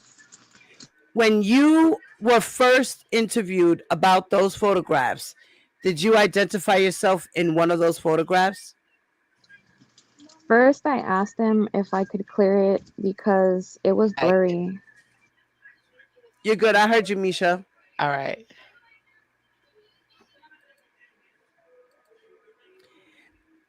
Yes. I'm sorry. As the investigation continued, did you return for another meeting to review a portion of the video footage from which that photograph had been taken? Yes. And at that time, after reviewing the footage, did you believe that you were the person in that video? Yes, I did. Misha, I guess you could be Bonjean or yes, you could be Bonjean and Les Smith, you'll be the court, okay? Okay. All right. All right. At that time, after reviewing the footage, did you believe that you were the person in that video? Yes, I did. Now, in July of 2019, did you begin meeting with federal law enforcement officers related to the investigation? Yes. And did you have an opportunity to review longer portions of that video? Yes, I did. After reviewing the longer portions, did you still believe that it was you in that video? Yes. No, I did not. No, I did not. In recent years, have you been contacted by news outlets regarding your experience with Robert Kelly? Yes. I'm going to object to what the relevance of that would be. That's me.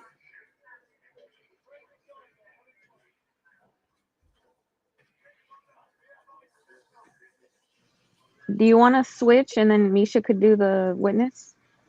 I don't know if it's relevant or not. It seems that it's been gone into on other witnesses. So, overruled. Okay, directing your attention to 2018, were you interviewed by the Washington Post? Yes, I was. And you agreed to do that interview? Yes, I did. To the extent that this is going to be bringing out consistent testimony with her in court testimony, I would object. Your Honor, I'm not going into the substance. I'm just asking. This is direct examination, so she can put any consistent stuff you want in. Go ahead, overruled. In January of 2019, did you agree to be interviewed by Dateline? Yes, I did. Were you paid for either of those interviews? No, I was not. Okay, one moment, Your Honor. Nothing further. Cross-examine. Tracy, it's your testimony that you began interning with Kathy Carroll in early spring of 1999? I began interning for her in 1999, yes. Let's try to get to at least the seasons, okay? So you testified on direct examination. It was early spring of 1999. Is that true? It was spring of 1999, correct. Okay. So are you saying that you were actually in high school when you started interning with her? Yes. Okay. And how long was this internship supposed to last? Line 10. Oh, where am I? Oh, okay.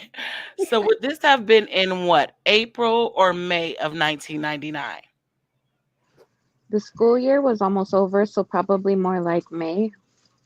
Okay. And how long was this internship supposed to last? There was no time on it. Isn't it true that you actually applied to do this internship or sought to do this internship when you were a student at Columbia? No, ma'am. I'm going to show you a document. I'm going to show you a document, okay? Yes. We are going to mark it for identification purposes right now for defendant Kelly. Where are we at? 120. 120. Let's show it to the witness first, if we might. Take it down. It's just for the witness. Just for the witness, defendant Kelly, 120. It's being shown to the jury. Do you recognize this document? Yes, I do. And this is, what is this? It's an intern registration form. Okay. For what institution? For Columbia College. Excuse me, y'all. Does this refresh your recollection about when you were supposed to start this internship? I started it, like I said, in spring of 1999. But you indicated on your internship form for Columbia College that you were going to be beginning this in August of 1999, right?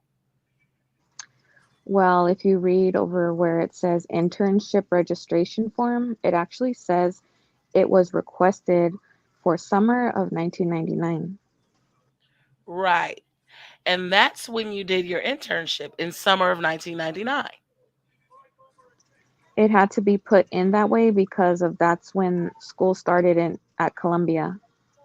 Okay, honey, hold on. Okay. So, do you have any single document out there that shows you started your internship when you were in high school? No, Do you have any piece of paper anywhere that can corroborate that you started your internship in high school? no, And Kathy Carroll does not corroborate that you started your internship.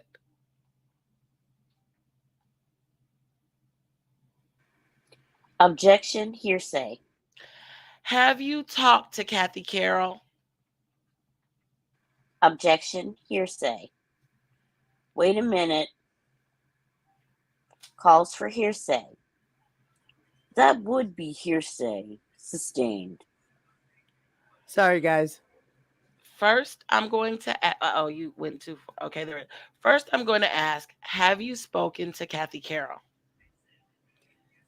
Foundation, time period, please. Any time since you did this internship? yes, she was yelling at me, calling me stupid.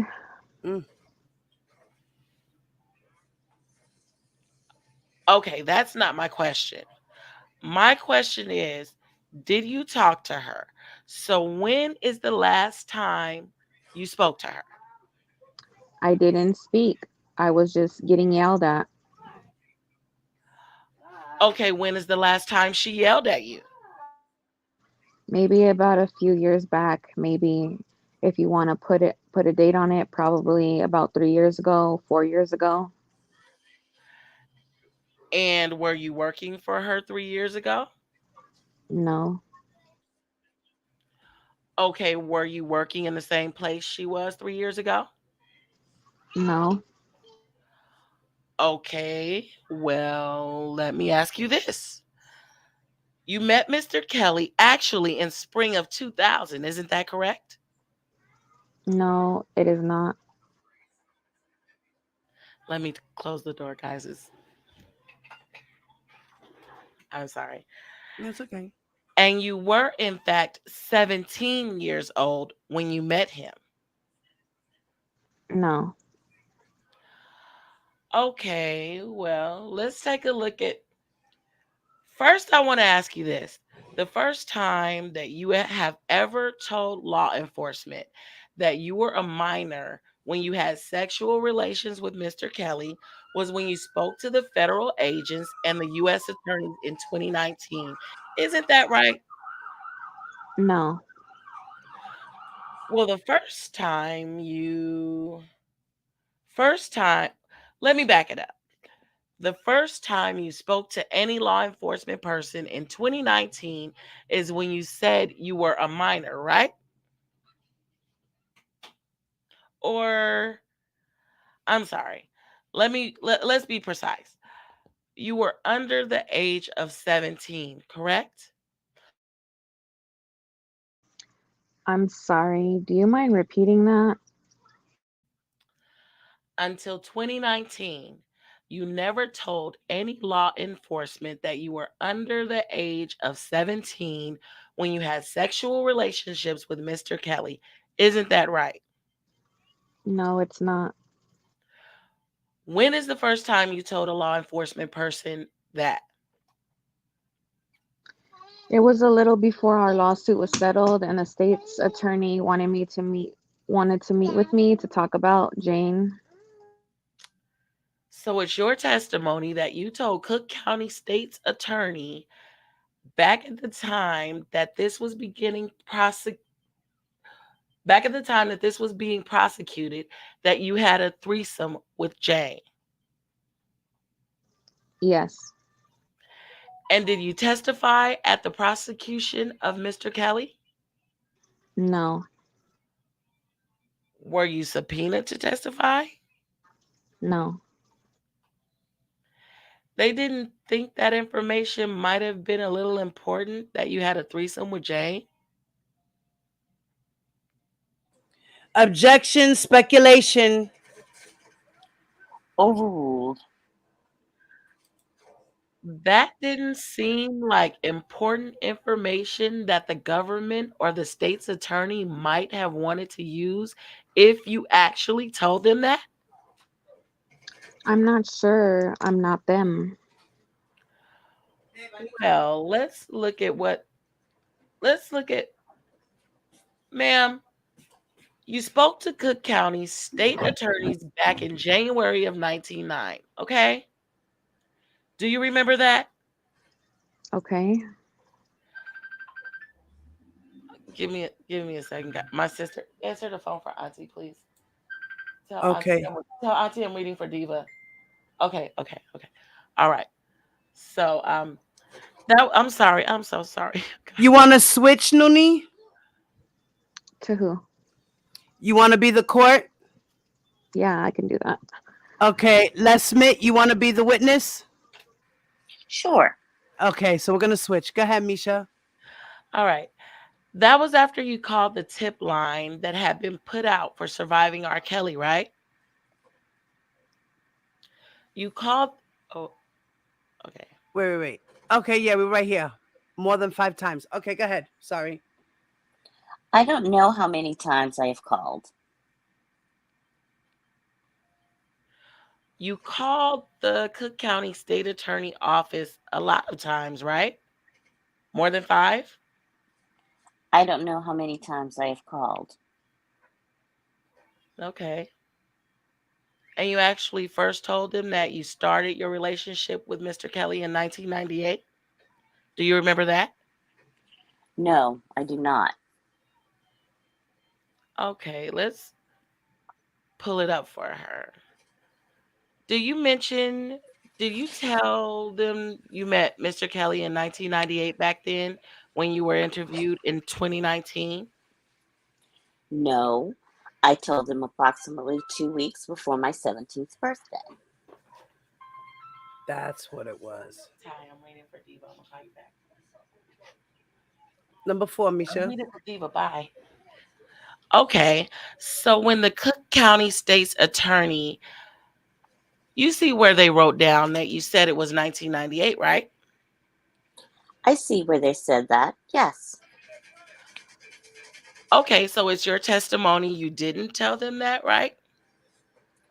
I said a few weeks before my 17th. That's a yes. You didn't tell them that, right? Correct. They may have gotten it wrong.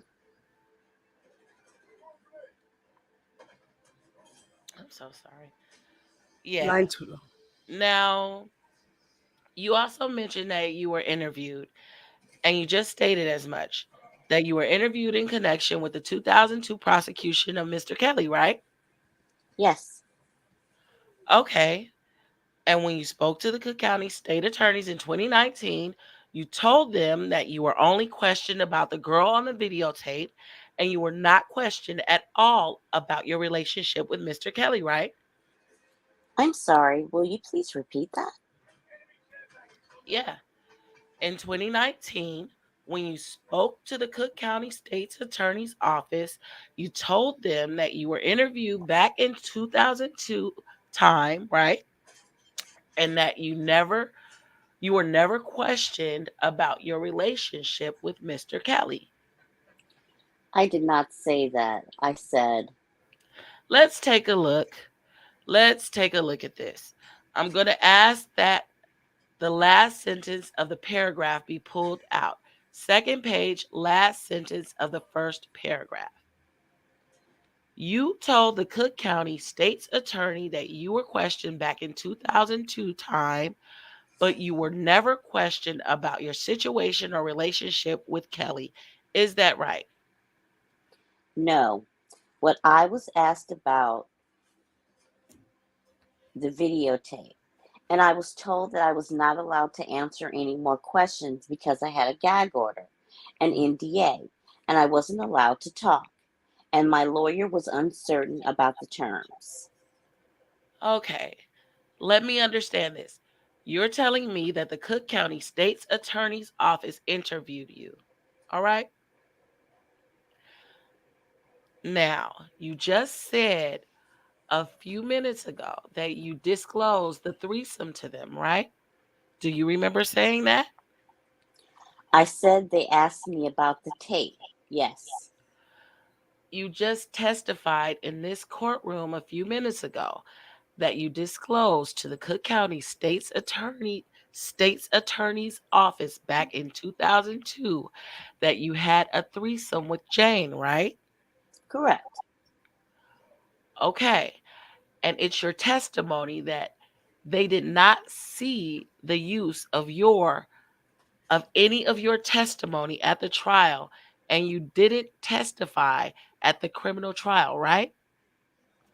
Are you asking me, did I testify at the criminal trial? Right. No, I did not testify at the criminal trial. Did you testify before the grand jury at all? For his prior trial? No, I did not. Okay. But when you were asked in 2019, you said you didn't talk to them about this prior relationship with Mr. Kelly, any of your personal involvement in it. I just answered that. I told you. Okay. Now, in fact, on the same report, when you were asked in 2019 about your own prior sexual relationship with Mr. Kelly, you denied ever previously reporting your underage sexual relationship with Mr. Kelly to law enforcement. Do you see that right there? Look at the first sentence of this. The first sentence of the second paragraph of this 2019 report.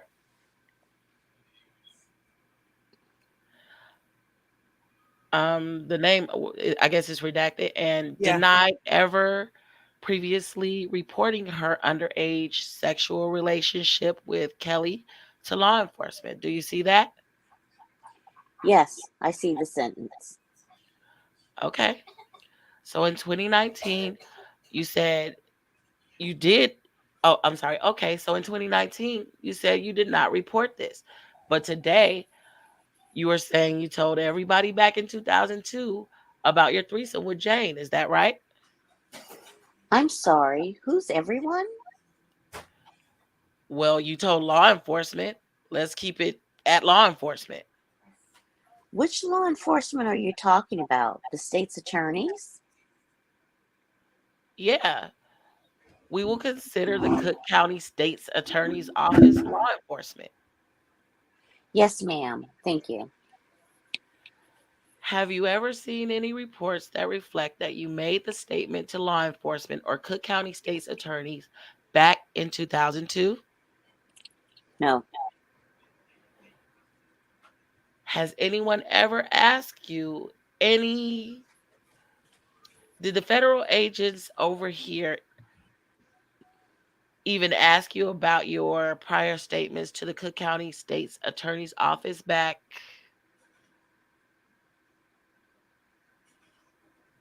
in 2002? Yes, ma'am. And did you tell them that you actually had disclosed this all back in 2002? Yes, I told him the truth. Okay, and did they ever produce to you any reports or any evidence that you actually disclosed that? I didn't ask them for evidence. Did they show you anything that showed you with your own eyes that you had made those statements back in 2002? No, ma'am. Okay. Now, when you spoke to the Cook County State's Attorney's office back in, before you spoke to the federal agents back in, let's talk about your 2002 interviews, okay? Because I would like to know more about that, all right? Okay. Did you mention to the Cook County State's Attorney's office back in 2002 that you had told Mr. Kelly you were 16 years old? Yes. And do you tell them that you had made out with him back at Chicago Tracks when you were 16 years old and that he kept trying to get you to touch his penis? I don't recall. Did you tell them anything about did you tell them anything about that Chicago Track incident back in 2002? The meeting wasn't that long. Did you tell them anything about Mr. Kelly trying to get you to touch his penis in 2002? I'm sorry, but I don't recall. Okay. Did you tell the Cook County State's Attorney's Office back in 2002 or in and around that time that he was pleasuring himself? I don't recall. I'm sorry. And that during this incident in the Chicago Tracks that he ejaculated and some of his semen got on you and some of it got on him? Did you tell them any of that back in 2002? The meeting wasn't that long, like I said. It seems sort of important, but did you tell them any of it? I don't recall. Did you tell them that a couple weeks later you had a meeting when you were still allegedly 16 years old at the Westin and that you had sexual encounters there? No. Didn't want to tell the Cook County State's Attorney that back in 2002?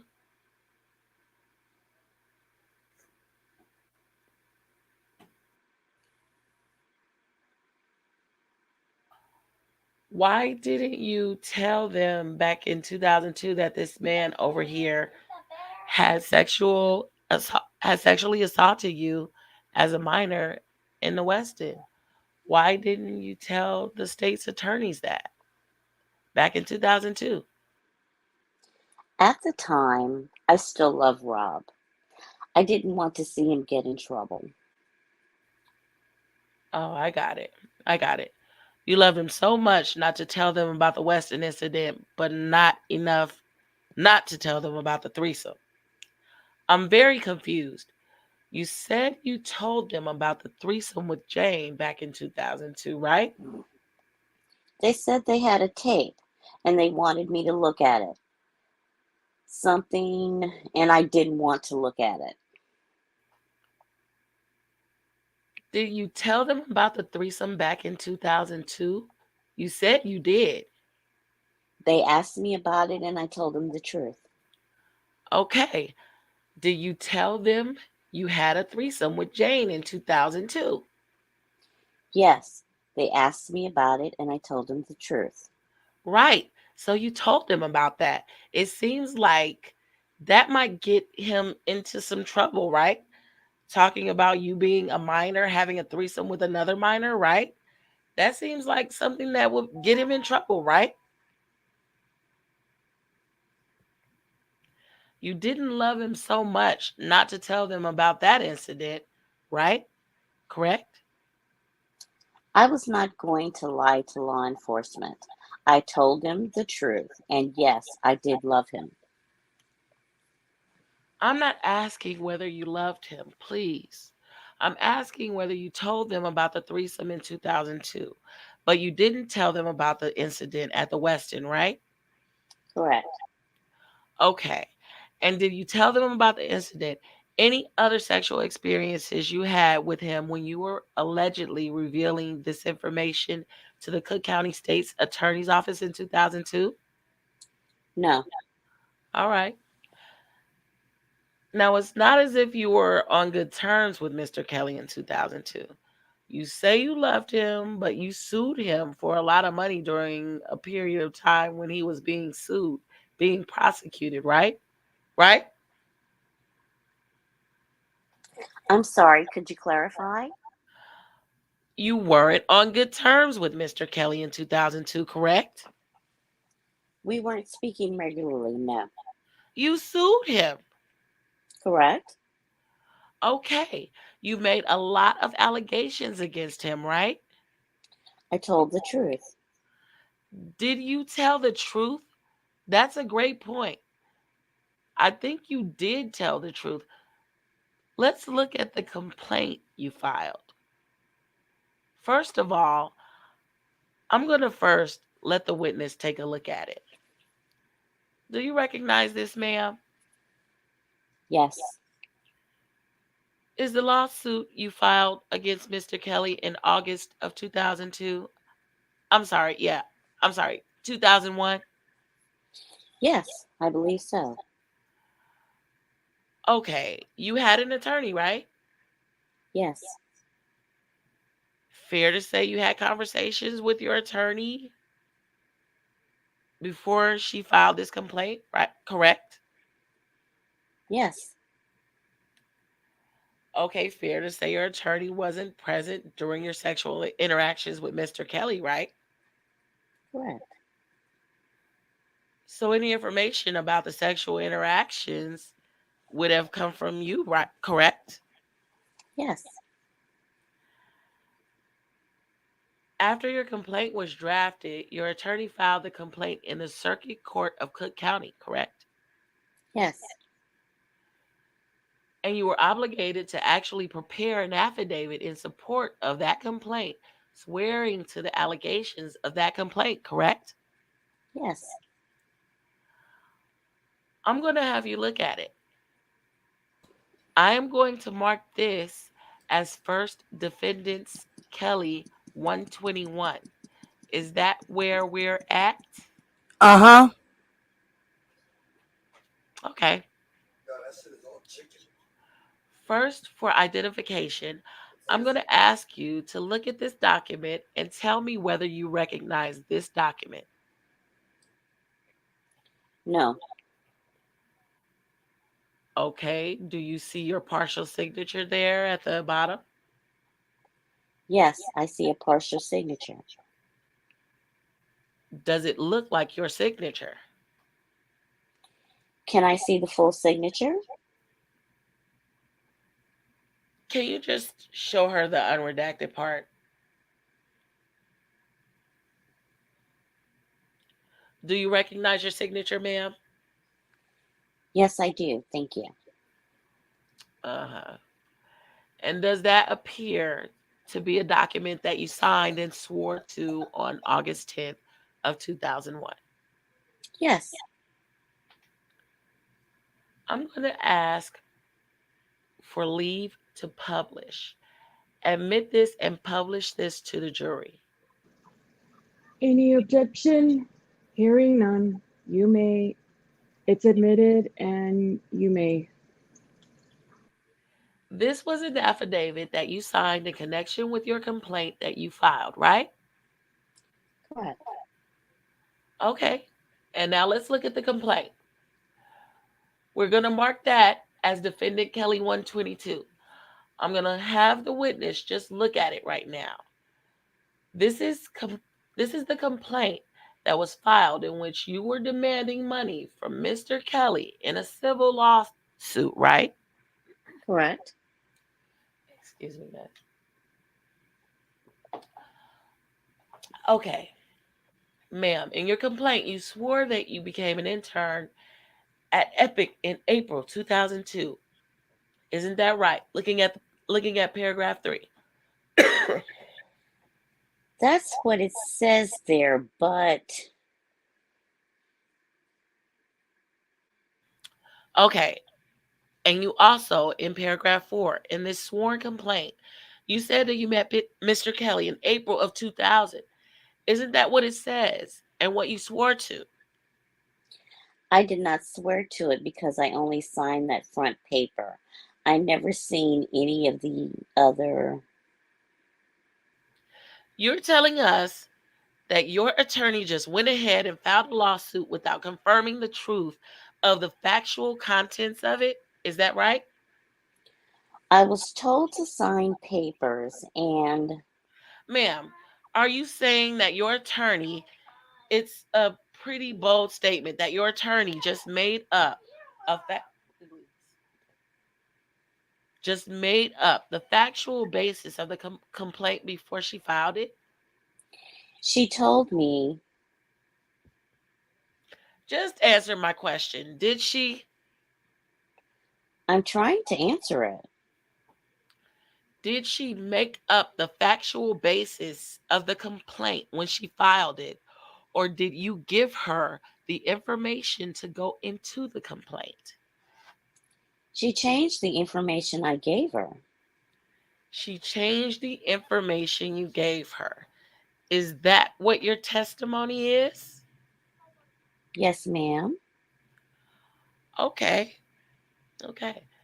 So she changed the information to make you older. Is that what you're saying? She told me it doesn't matter if you. May I say how she told me?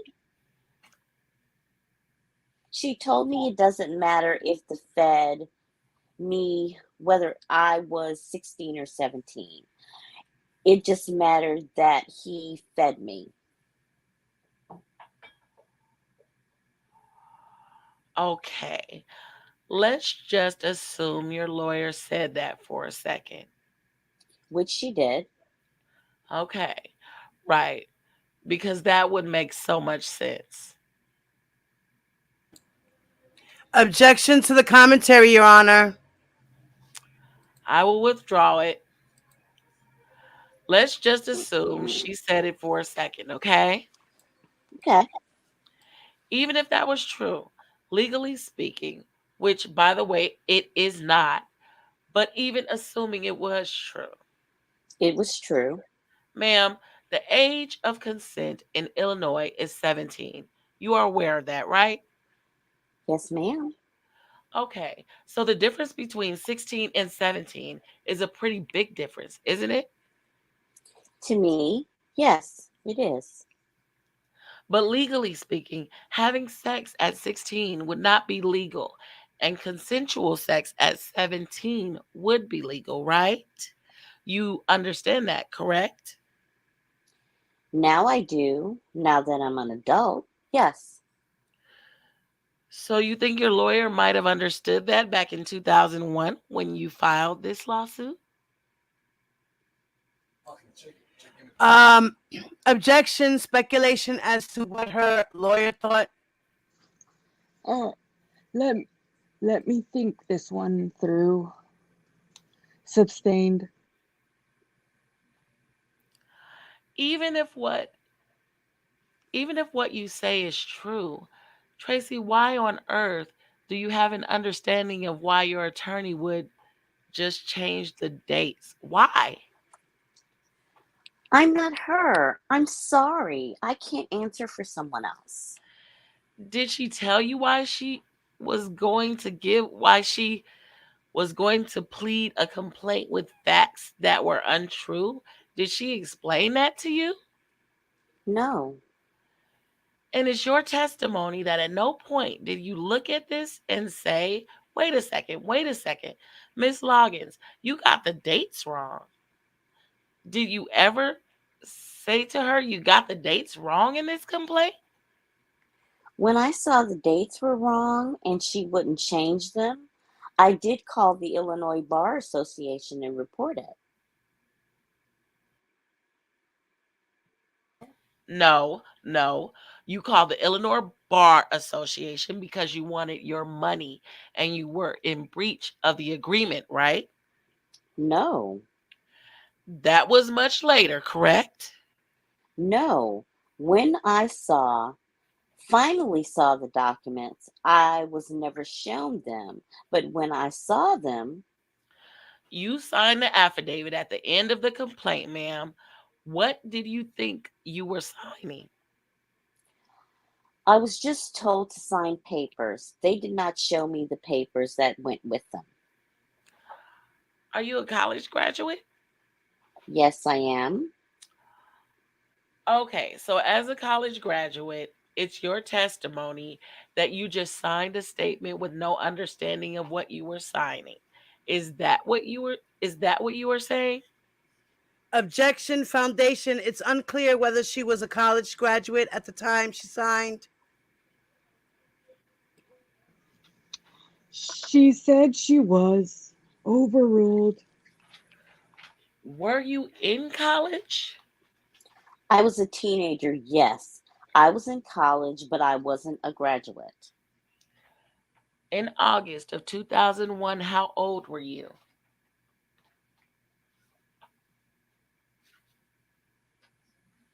It's hard to keep that straight, isn't it?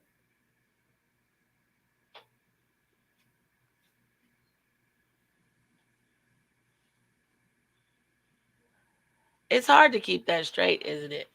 I'm sorry, guys. Give me 1 second. Nuni, and Misha and Lesme. I gotta step off for a second. So can you guys give us like 5 minutes? Yeah, I'm here. All right, Yeah. cool. So I'm gonna give me like 5 minutes, okay, guys? I'll be right back. Okay. Me too, guys. I'm gonna run all over the place and check on everybody.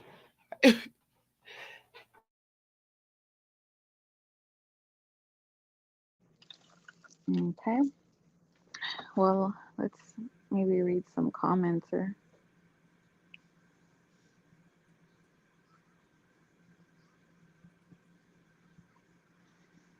So what do you guys think about all this?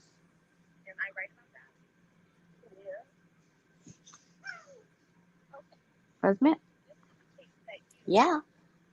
What do you think about what we were just read? I think that Tracy could possibly be telling the truth. I think that maybe her attorney got the paperwork wrong. I think that an attorney sits with you and usually they write on a legal pad and they write so fast Mm-hmm. that sometimes they miss specifics and they put information in, and then she was 17 years old, so they push it in front of her and say, okay, sign it.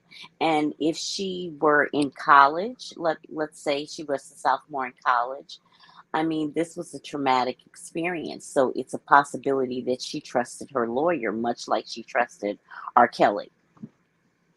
Yeah, and I think a lot of people they think that people are just gonna get it right, and they Right. don't think, oh, let me read it. I mean, because unless you have a serious problem with, Right. you don't trust your attorney or the government, you're just gonna sign it. I mean, who really reads through Right. everything? Right. So I don't think So they're, yeah, when they're trying to say, oh, she's a college graduate, it's like, no, most people just sign things and don't even read them. absolutely. Yeah, I think that that's what happened. And I think that Bonjean also is switching dates on her, Yeah, trying to confuse her. I think that's, yeah, definitely. Yeah, I think she's switching dates on her, trying to say, okay, see, I impeached her testimony because she said yes to this, but she's firing off a lot of things to her. And she is trying to recollect. And keep in mind, this was 21 years ago. So much has happened in her life other than R. Kelly. And so Exactly. she has to kind of remember what happened during all that time, because possibly during that time so much happened. Yeah, and probably most likely it's things that she blocked out, things that she doesn't even want to remember.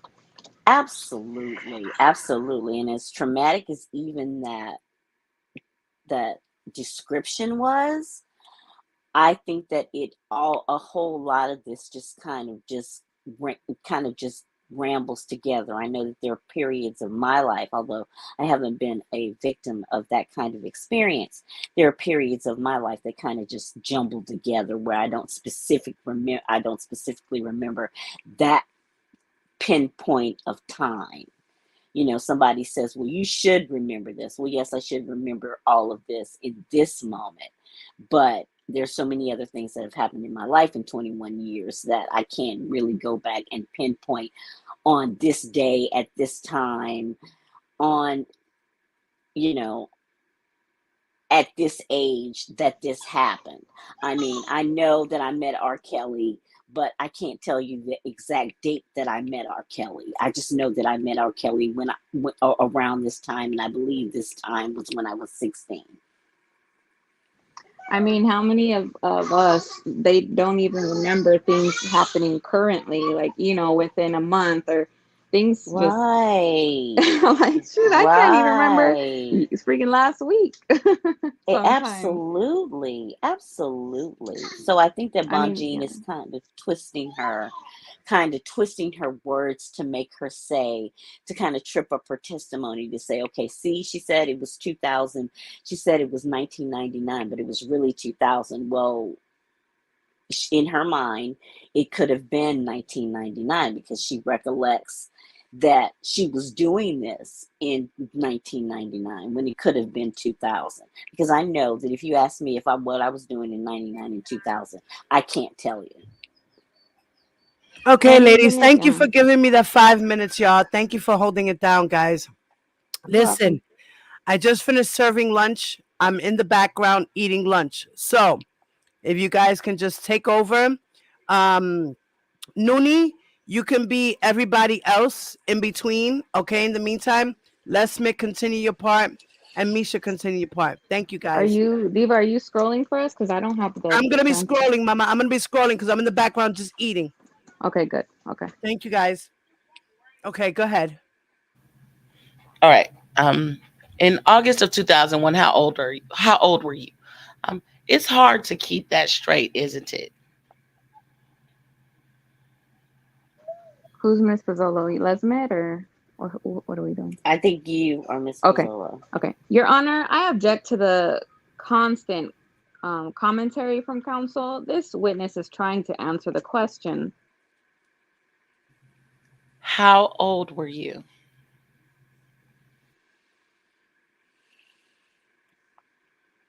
That's you, Noonie. You're everybody in between, Mama. Yeah. It's sort of a question, but ask another question. I would like to know how old she was in August of 2001. How about August 13th, 2001?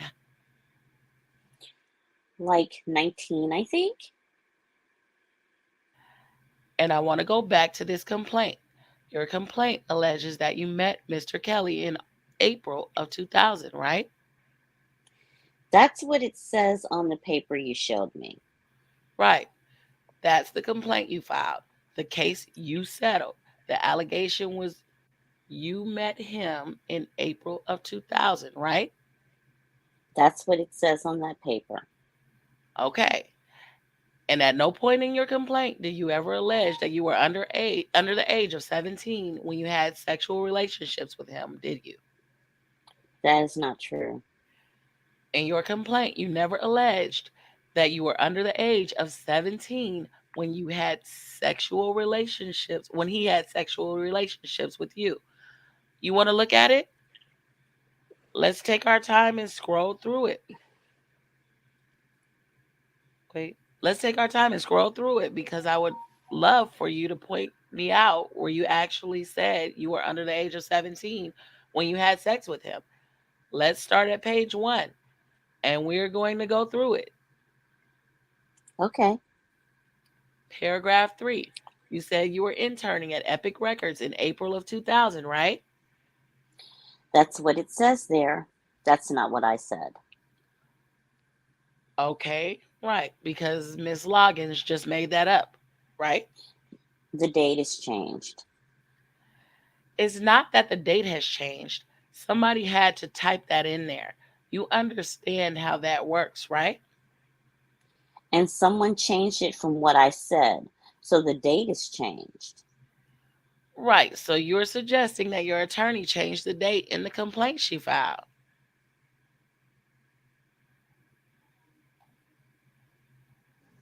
Objection. This is asked and answered a few times now.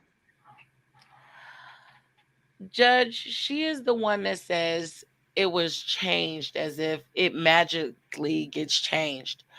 I think I have the right to ask her who, aside from her own testimony, would have changed this. She can answer. Is it your testimony that it was your attorney that put in a different date than what you told her? I'm assuming it was my attorney or someone on her staff. Okay.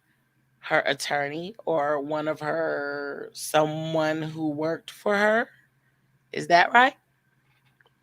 I'm not sure who, so I can't give an exact name. I'm sorry. And in paragraph 4, your complaint alleges that you met Mr. Kelly in April of 2000, right? That's what the paper says. And that would make you how old? It would make me 17. Right. And the next paragraph says, beginning in or about April of 2000 up to including March of 2001 is when Mr. Kelly committed these crimes against you, or these civil... You need a scroll. All right. Civil violations against you, right? That's what the paper says. Right.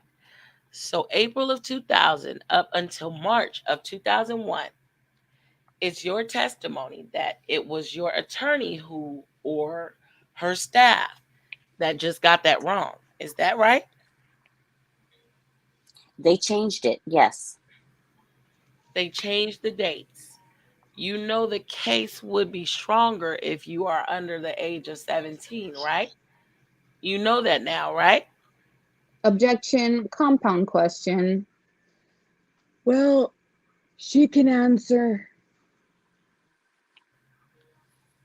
You know the case is actually a stronger case if you were actually under the age of 18, under the age of 17, right? At the time? At any time. If you're under the age of 17, it's a stronger case. You would be a minor. You would be a minor. Well, if that was the case, then it wouldn't have been a civil case. It would have been a criminal case. It would have been a criminal. Wouldn't it have been? That was my line. Oh, shoot. Oh, I'm sorry. Oh, you would have been a That's minor. okay. Okay, go ahead. Just go ahead. All right. Yeah, I guess the prosecutors didn't really, believe your story when you told them that in 2002.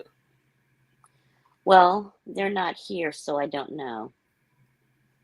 Oh, they will be. They will be. Your Honor, objection. I'm not sure what the question is. Let's ask questions. I will. I'm going to keep going, Judge. Again, whether it's a civil or criminal case, you understand that your civil case would be worth more money if you were younger rather than older, right? As an adult now, or when I was a teenager, are you asking? How about right this second? You understand that, right? My understanding now is that it wouldn't have been prosecuted as a civil case. It would have been criminal. You're not a legal scholar. I have got to let you in on this. So please just answer my question. Objection. Badgering and harassing the witness. Well, I would like her to answer the question. Wait. Because, of course, she can bring a lawsuit even if it's criminally prosecuted. Objection to the constant commentary. Wait. Let me see. Okay, ask another question. Ma'am, my question is, you understood when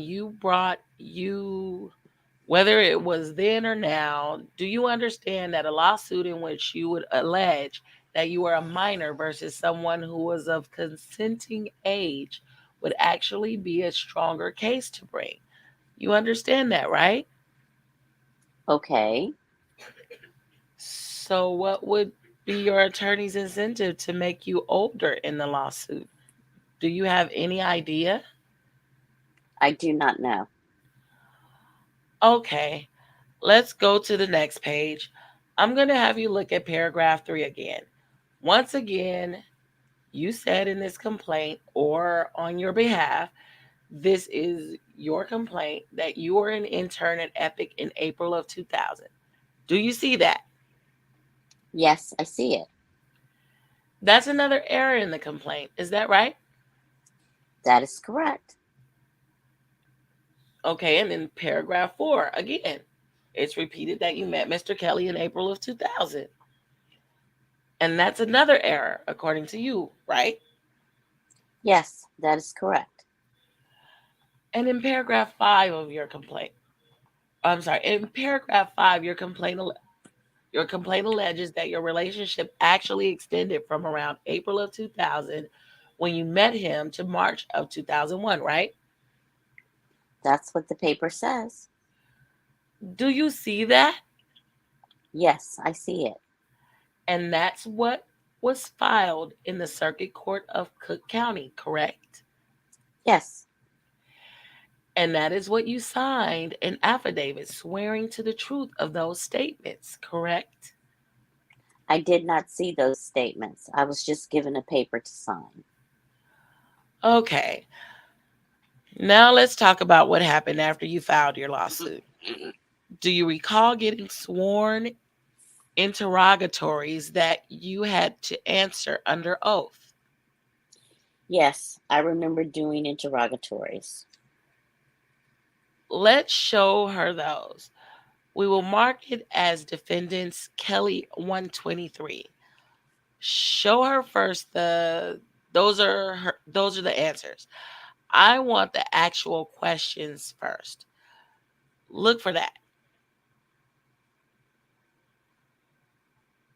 Wait, it went to okay, but before we do that, ma'am, isn't it true that as part of your civil litigation, your attorney told you that they were going to have to get phone records from you? Yes, I think so. Did you provide those phone records? They got the phone records. I don't remember how they were required. It was a while ago. They got the phone records, right? Yes, ma'am. I'm sorry, guys. Hold on.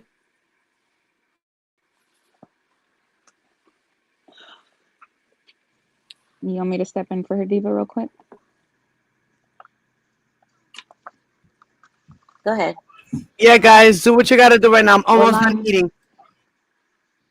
What line? 13. It's okay, guys. I'm back. I'm back if it's okay. All right, I'm sorry, my baby fell. I'm so sorry, mama. I'm going to start. We're going to mark this. We will go back to defendant Kelly 123, but I'm going to mark this as defendant Kelly 124. Can you scroll through that for her?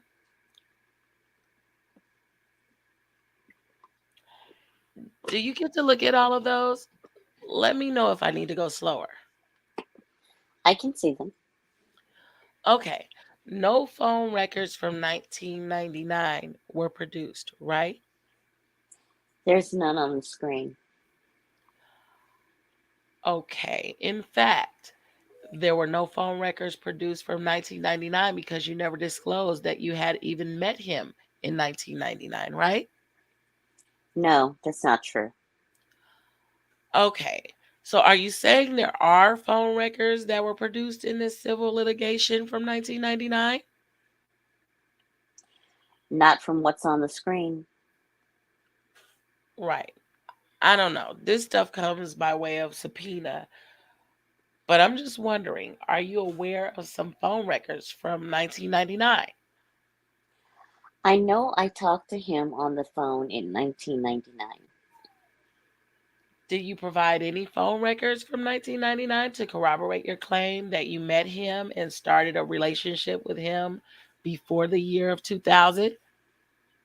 The lawyers got the records themselves. So is that a no? You didn't say, hey, there's actually phone records from 1999. You guys didn't get those? Anything like that?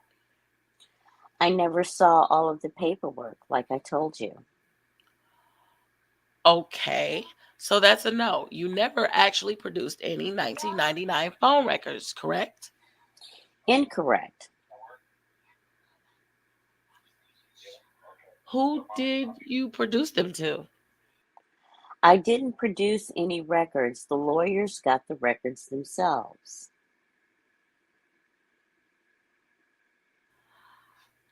Do you see any 1990 records there or here?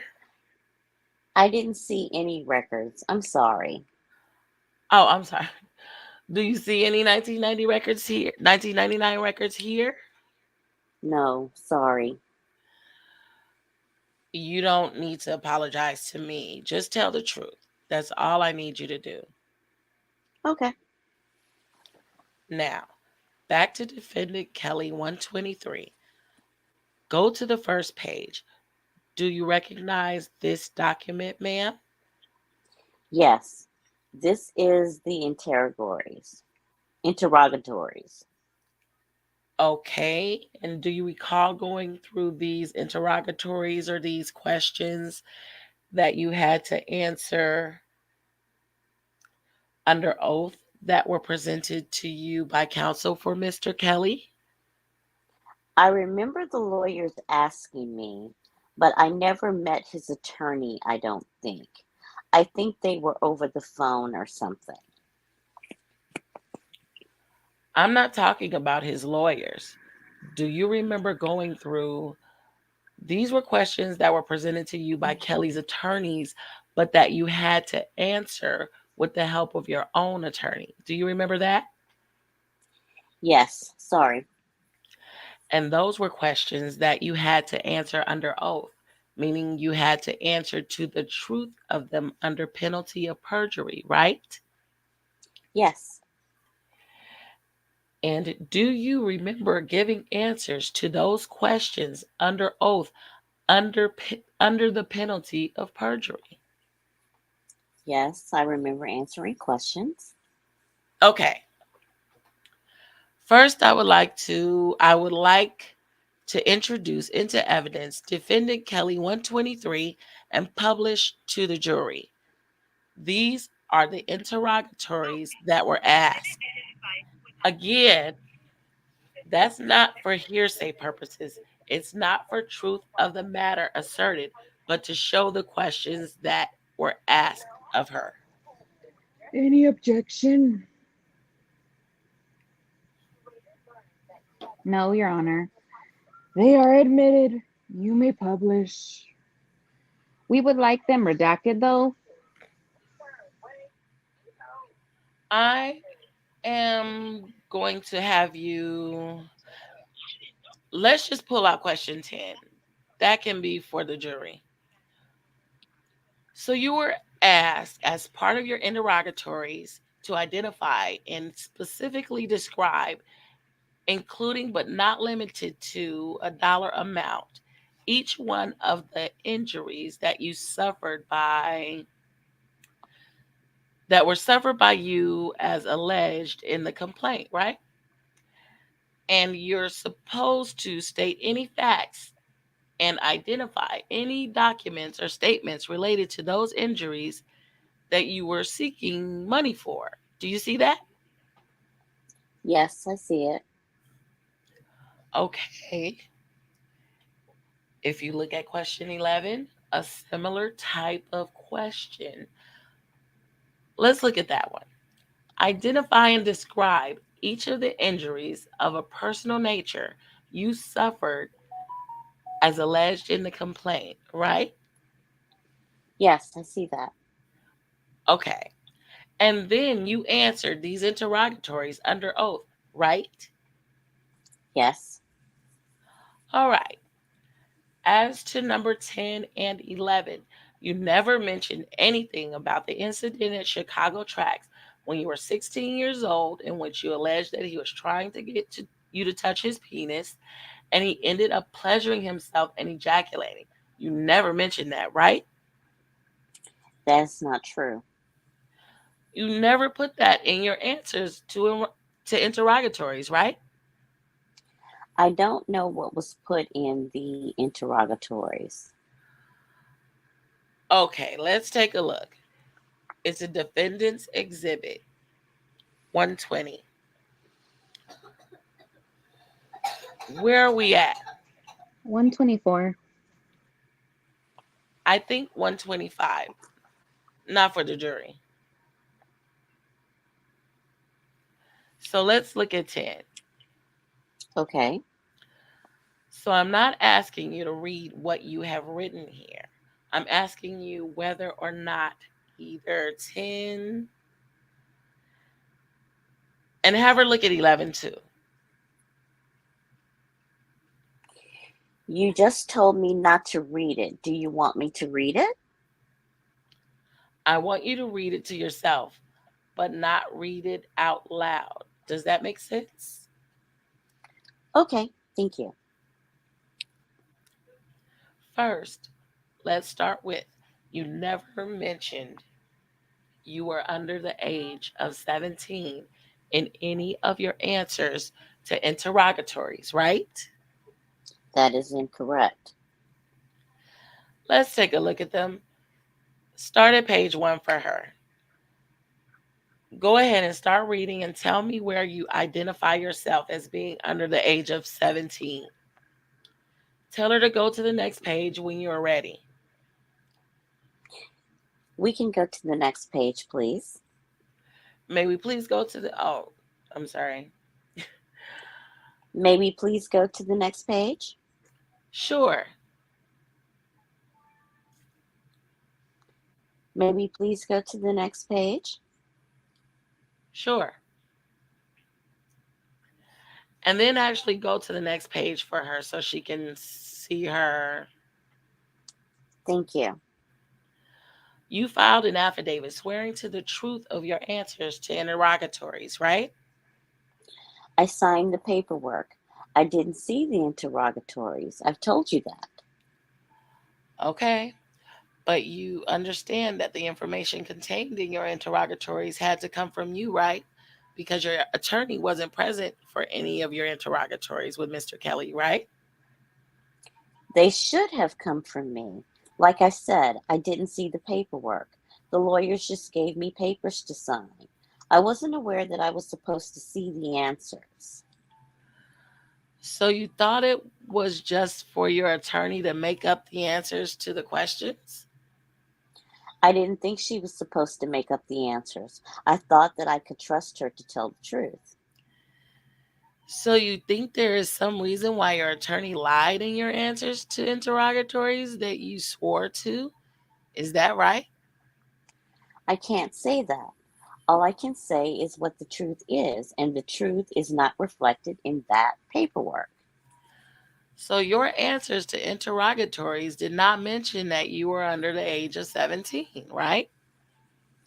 That is correct from what you showed me. And your answers to interrogatories did not mention anything about this incident at Mr. Kelly's Chicago track studio when you were 16 when he tried to get you to touch his penis. That story, right?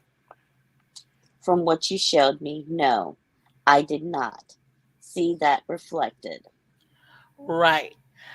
And your answers to interrogatories didn't mention anything about, at least these answers to interrogatories didn't mention anything about an incident at the Westin Hotel, correct? We went through them kind of fast, so I don't know, but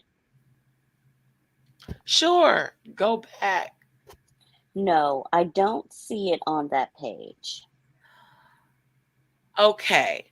You did mention something about being in a threesome with someone you didn't want to be in but you didn't mention anything about that being Jane or a minor or anything of that nature, did you? Are you asking, did I tell my attorney? Or are you asking, did I say it, period? In your answers to interrogatories that you swore to, you didn't say anything about being forced to be in a threesome with a minor, did you? I did, but it's not reflected in that paperwork. Right. All right. Well, at some point, your attorney actually filed an amended complaint. Were you aware of that? No, ma'am. So your attorney just went ahead and filed an amended complaint without getting any input from you? Is that what your understanding is? I didn't understand how any of the things worked at the time. I just did as I was told.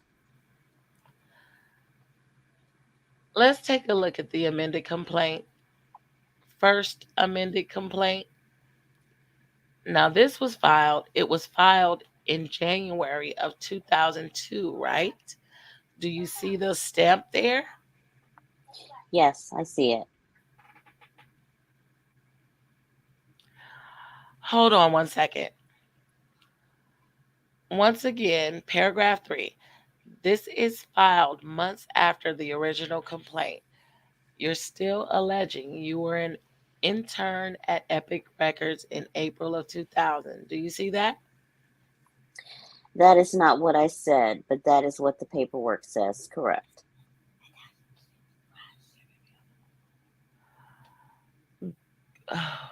Right. And in this amended complaint filed in January of 2002 at paragraph 4, you haven't deviated. You're still saying that you met Mr. Kelly in April of 2000. Go to the next page, please. I'm sorry. I'm just waiting for it to come. Paragraph 4. In April of 2000, Tracy met the defendant, Mr. Kelly, right?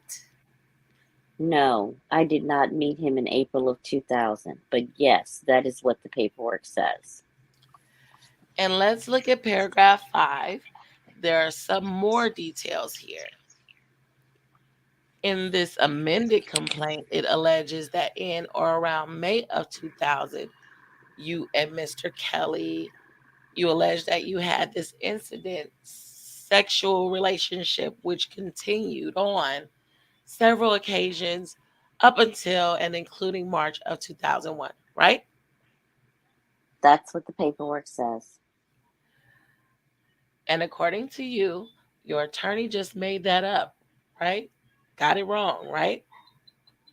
It's not the truth what the paperwork says. Uh-huh. And you allege here that there were instances of sexual encounters in the Chicago Tracks recording studio, right? I'm sorry. Can you rephrase the question? These were instances in Chicago Tracks recording studio, right?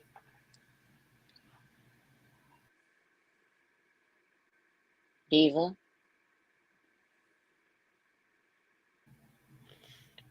Instances or I'm sorry?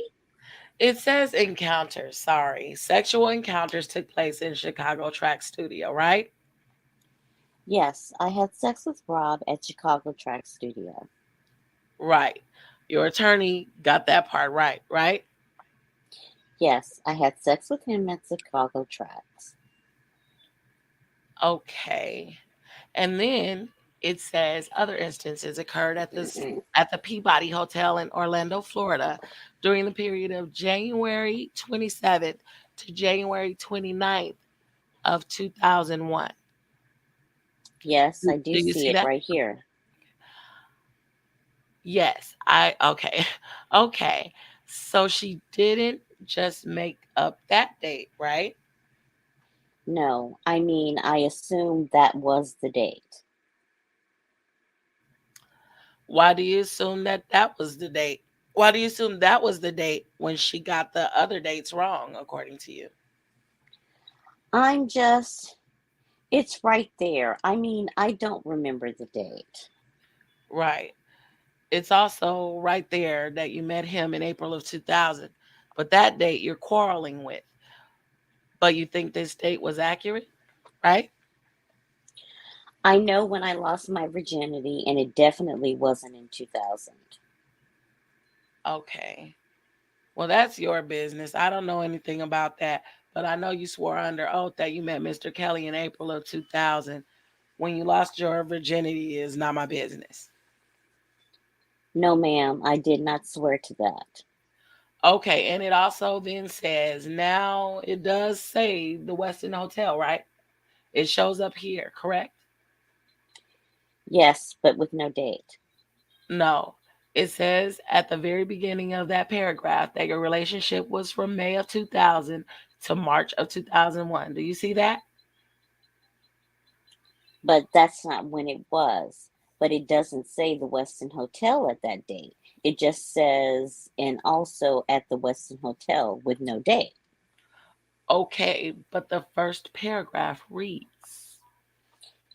But you just said it did.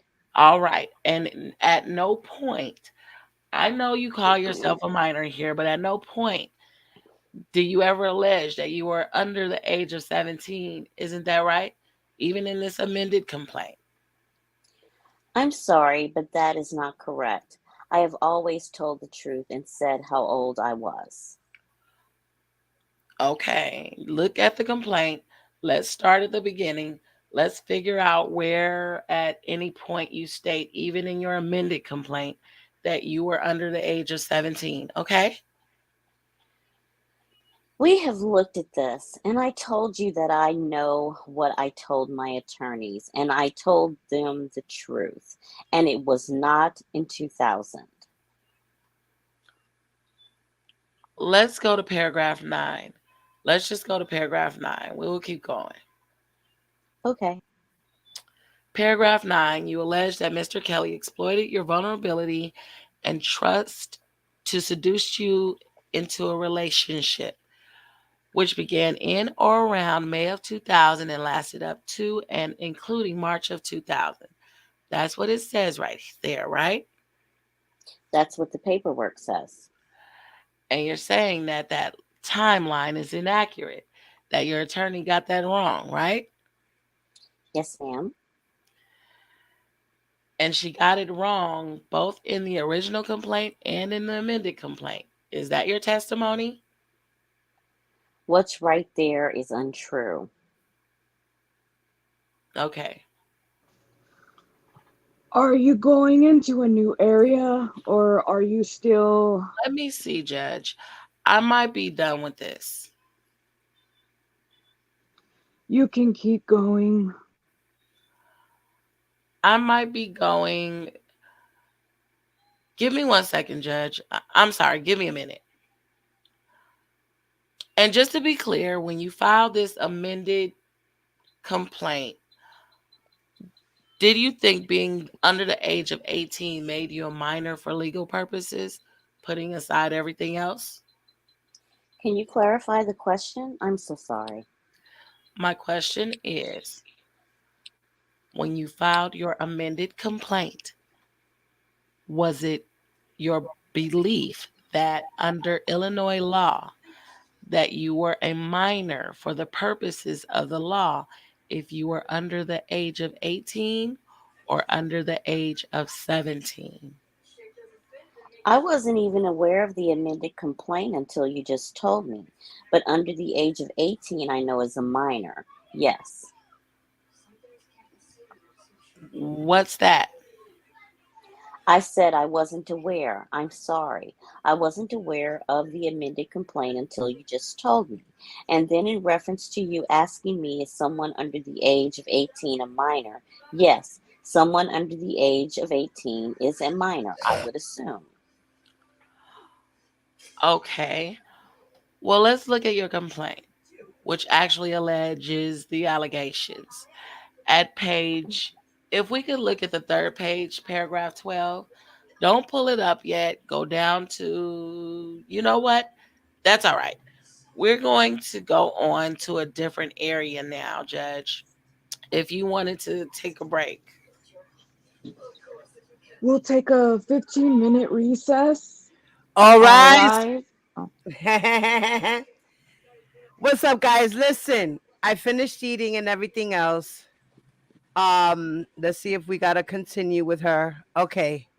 So we are going to continue. So now if you want me and Nuni, you wanna be the Bonjean, and I'll be Tracy, and Misha and Les Smith. Y'all could switch up with everybody else.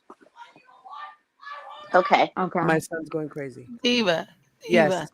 my voice is tapped out. I am Okay, so. baby.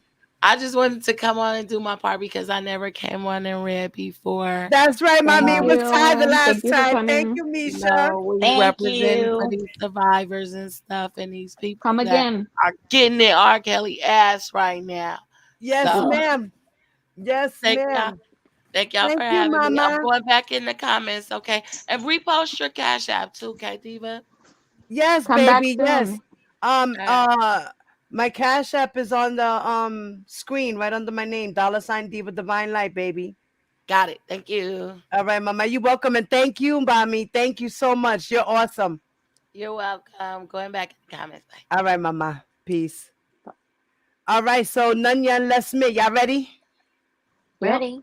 All right, so Les Smith, you'll be everybody else, and Nuni, you'll be Bonjean, and I'll be Tracy. Okay. Okay. Thanks, friend. You're welcome, Judge.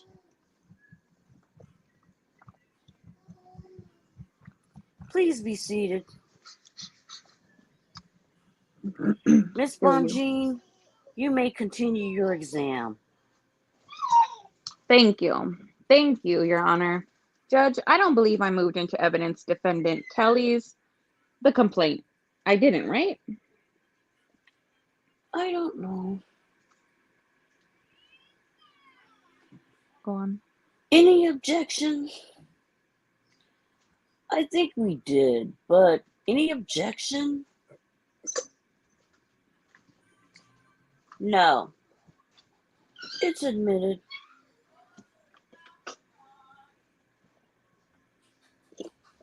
Now, just to be perfectly clear, when you brought this lawsuit against Mr. Kelly, in the first amended complaint, you called yourself a minor. Do you remember that in the complaint? Let me know if you need me to look at it. Need to look at it. Thank you. I was a minor. Right. But you're defining minor as under the age of 18, right? I was 16 at the time I met Rob. Right. But what I'm saying is you are saying that anything under the age, you didn't say you were 16 in any of your complaints though, ma'am. Did you? Yes, I did. But the paperwork that you showed me did not reflect what the truth was. Oh, okay. But I'm not asking you about what your version of the truth is. No, I said earlier, did I hear you coughing? Oh, wait, whoa. Lesmie, you gotta go on mute, honey. Is there an echo? No, she's just not muted. Oh, okay. Lesmie, you good? Are you okay? Did you fall over or something? What happened over there? Lesmie? Oh my God, is she okay? Lesmie. No, I didn't. I went downstairs and I forgot to go mute. Sorry. It sounded like you tumbled down. She was gonna the call fucking 911. stairs. Shoot. I was like, what happened? I was getting ice out of the fridge. Oh, that's what it was, the ice clinking. It sounded like you were falling down some stairs or something. Sorry. No, it's okay, honey. It's okay. All right, guys, let's continue. Thank God you're okay. Okay. Okay, where were we, Mimi? I'm gonna just do 8 again. Okay, baby, go ahead. Okay. But I'm not asking you about what your version of the truth is. I'm asking you what the complaint showed. The complaint is in the paperwork. Do you understand that? That's why I just told you that the truth. I'm not asking you about the truth. I'm asking you about the paperwork. Do you want me to lie or do you want me to tell the truth? Girl, please. No, I'm not asking you anything about other than what the complaint shows. The paperwork was incorrect. Right. And the paperwork never said you were over the age, or strike that. You were under the age of 17, right? From the paperwork, no, it did not. Okay. And that's fine, okay? I want you also now to look at the defendant Kelly's exhibit. We're going to call it 126. Do you recall that you, as the plaintiff, Josh, close the door. in the case you were permitted to issue questions to Mr. Kelly, or your attorneys were, so that he would have to answer those questions under oath, right? I assume so. If that was the way it worked. Well, the interrogatories, you remember you answered interrogatories, and he also had to answer interrogatories, right? I guess so. Okay. And the information that was asked of him, questions that were asked of him, was information that you provided to the attorney, right? I'm sorry, but I don't know what was asked of him. I'm sorry. I'm sorry. How old are you? Bless me. Miss Can Jess? I ask you to keep your voice up? I'm having trouble hearing you. Sorry. Ma'am, how old are you today? I'm 40. Okay. Let's go to show her the limited interrogatories. Do you see the limited interrogatories to defendant Robert Kelly in connection with your lawsuit? Yes, I see them. Okay. And do you see that there are questions that were posed to him, right? Yes. Okay. And I want you to go to question 5, if I could. And one of the questions that you... Okay. Good. Through your counsel, asked Mr. Kelly was, state the name and address of anyone having sexual intercourse or having sexual contact with Tracy. Redacted. Excuse me. Sorry. We can move to strike that. Tracy, including yourself, at the following dates and locations. Do you see that? Yes, I see that. And then you listed Westin Hotel, May 6, 2000, right? I did not list that, but yes, I see it reflected on the screen. Were there records that were obtained from the Westin Hotel that showed this May 6, 2000 date? I have no clue. Okay. So you're saying the attorney made that date up also?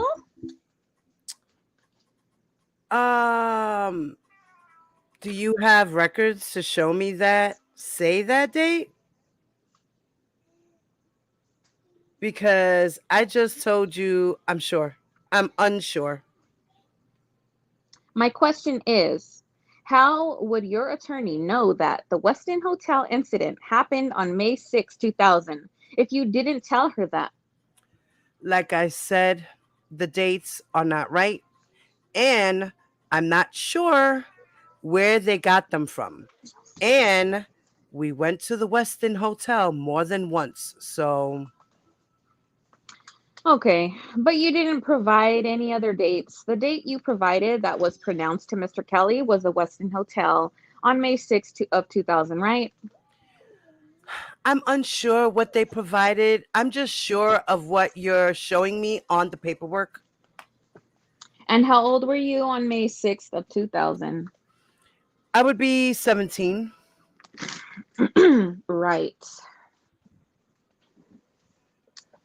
And then in the interrogatories to Mr. Kelly, he also asked to the state anyone having sexual intercourse or sexual contact with Tracy at the following dates and locations. And then it says Chicago Track Studio. And how many dates are listed there? Like 12? Okay. 11 or 12, right? Yes. And they're all dates in 2000, right? Yes, yes. Not a single date here identified by you or your counsel from 1999. Isn't that right? Didn't you just say Rob answered those questions? Yeah. They were posed to him by you. No, they were proposed to him by me. Well, your counsel, right? Your attorney? I guess so. Okay. And your attorney didn't make up the dates. She got information from you in order to ask Mr. Kelly whether or not he would admit to these things, right? I'm unsure of how everything went. Point is your attorney on your behalf? You understood she was representing you, right? Yes. She wasn't representing herself. She was representing you as her client, correct? Yes. And she was trying to get an outcome for you. She was trying to get money for you, right? That's right. What I believed at the time, yes. Right. And I'm sure she was trying to get money for herself as a fee, right? Yes. Okay. I believe so. Right. And on your behalf, she asked Mr. Kelly to answer questions about your sexual encounters together, and she didn't ask him about any date in 1999, did she? From the paperwork you're showing to me, no. It doesn't reflect so. And you did settle that case, right? Yes. It was right around the time that Mr. Kelly was indicted, correct? I'm unsure. And according to you, you also spoke to Cook County state's attorneys around that time, right? Can you please give me a time frame? Because I just told you I was unsure. I'm sorry. Did you settle your case before or after you talked to the Cook County state's attorneys? I think it was settled. I think we were just waiting on another check. All right. And you end up suing your attorney because she had concerns about your violation of the confidentiality agreement, which often accompanies settlement agreements, right? No, I never sued Loggins. You didn't sue her? Hold on a second. No. Did you get the second check?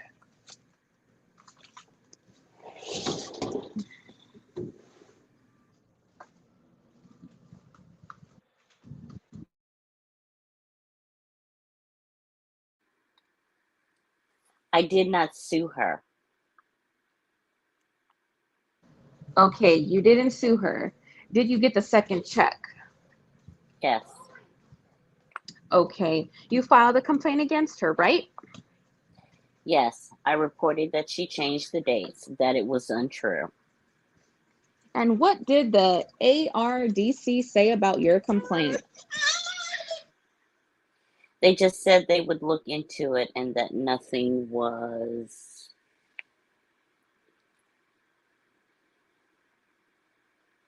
ever done.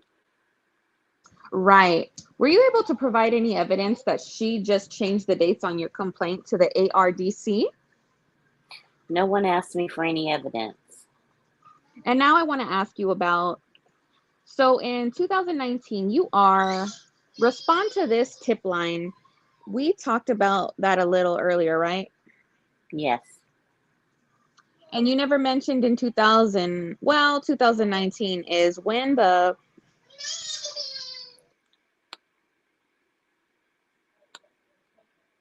first time you say you were, actually now you say you're 16 years old, right? No. All right. And I'm sorry, remind me who told you that to before 2019. I'm talking about law enforcement or prosecutor's office. Can you? So, are you asking me just for Okay. clarification? Did I tell anyone before I was 16 when Rob started having sex with me? And yes, I did. Okay, I'm back, guys. I'm talking about law enforcement or prosecutors. Yes, I told my attorneys, but no, I did not tell law enforcement before that time. Thank you, Lesmit. Okay, and when you say you told your attorneys, you're talking about Susan Loggins. Yeah, I'm talking about that bitch. And this is the same attorney who, despite, according to you, having this information, made you older in the complaint, pled that you were older in the complaint, right? Yes, correct. And you don't know why she would do that, right? I'm sorry, I'm not her. I don't know. Now, in April of 2019, by the way, you had a couple of interviews with the Cook County State's Attorney's Office in earlier 2019, right? Yes, I think so. And again, just to be clear, you never told them any details about the incident at Chicago Tracks when you were 16 and Mr. Kelly tried to get you to touch his penis and he was pleasuring himself. That whole account, you didn't tell them about that, right? You are incorrect. So you told them about the incident in 2019? Yes, I did tell them. All right, let's look at that report if we could. Who was present for the interview when you told them this allegedly? I'm sorry. I'm sorry. Who was present when you supposedly told them this? Law enforcement. Do you remember any names? I told Detective Kinsella. I told. I'm sorry, you told who? What's the name? I'm sorry. I can speak slower for you. Detective Kinsella. Okay, anybody else? Yeah, it was just whoever was present in the room. Whichever law enforcement was present, they asked me questions. I told them the truth. Okay, and you were there were there any Cook County's state's attorneys present? Yes. At sometimes there were. Yes. Okay, I'm just going to have you look at a report that was drafted or dated January 24th, 2019, okay? Okay. Do you see your first interview by Do you see that your first interview was by telephone? It looks like, right? No, it was an interview. They just asked me a few questions. It wasn't a interview. Diva, I have to step away for a second. Okay, baby. Let's me take over, mama. Well, do you see the report that was generated? Are you saying this wasn't an interview here? Well, there are 2 days listed. Can I know specifically which day you're Okay. referring to? I'm asking you to look at this report. Do you see that it reflects that law enforcement or looks like reporting investigator Ryan and Sergeant Jack Dedore? Do those names ring a bell? Ryan does. Okay. I'm sorry, this one does. And they spoke to you by telephone on January 24th of 2019, right? Yes. Okay. And you told them about having sex at Chicago Tracks and at the Westin Hotel. But you didn't mention anything about being forced to touch his penis or anything like that, right? I told them about it. They just didn't put that information in this report. Is that what you're saying? I don't see it reflected, but it says when I was 16 years old, like I told you. Yeah, in 2019. We know you're saying you were 16 in 2019. We've established that. Not in 2019. I did not say I was 16 in the year of 2019. You mean in 1999? Like, are you trying to, I don't know. I don't know if you're trying to confuse me, but you just said that I said that. So, In 2019, you did tell them you were 16, but that was the first time yes. you told them you were 16. No, that was not. Right, I know. It was just the way you stated it. It could be confusing. Okay, we know you supposedly told the Cook County State's Attorney's Office back in early 2000, and they decided not to do anything with that information, right? We got that part? But what I'm saying is that you never told the investigating detectives in 2019 about any incident where Mr. Kelly tried to forcibly get you to touch his penis. Did you? You are incorrect. Okay. And what you're saying is that even it's not in the report, but they just didn't include that in the report. Is that right? I'm saying that I did tell them. Okay. And you don't see it in the report that they prepared, do you? It keeps going on and off the screen. Yeah, I don't know what's the deal with that. But, I'm sorry. I just want to read it. No, I don't see it here. okay. And to the next page. According to this report, you even admitted to them that you never had reported your underage relationship with Kelly, right? No. At the top of that, it said, sorry. It just went out again. It says that first sentence that you cut off, where it says named John Carnesis, which, Uh-huh. sorry, it keeps going in and out. Yeah, I'm not in control of that, so I do apologize. Oh, no worries. It's not your fault. That was when like I said, I told the state's attorneys back before. Yeah. It doesn't say you told the state's attorneys anything about your sexual relationship with Mr. Kelly. Yes, that's what yes, that's what it says. Okay. In the next sentence on the second paragraph, it actually goes to say that you actually denied ever reporting a underage sexual relationship with Kelly. Ms. Pizzolo says, Your Honor, I'm going to object because we have been over this precise issue earlier. I think, yeah, you've been on this several times before, so let's move it along. Sure. You would agree, though, right, that what it says, you denied ever reporting your sexual relationship with Kelly, underage sexual relationship. It says that, as well as something else that I don't even know who this person is. Ma'am, just does. Did the detective report in his report that you denied reporting that you had an underage sexual relationship with Mr. Kelly up until then? That's what it says. Okay. In the paperwork reflected, yes.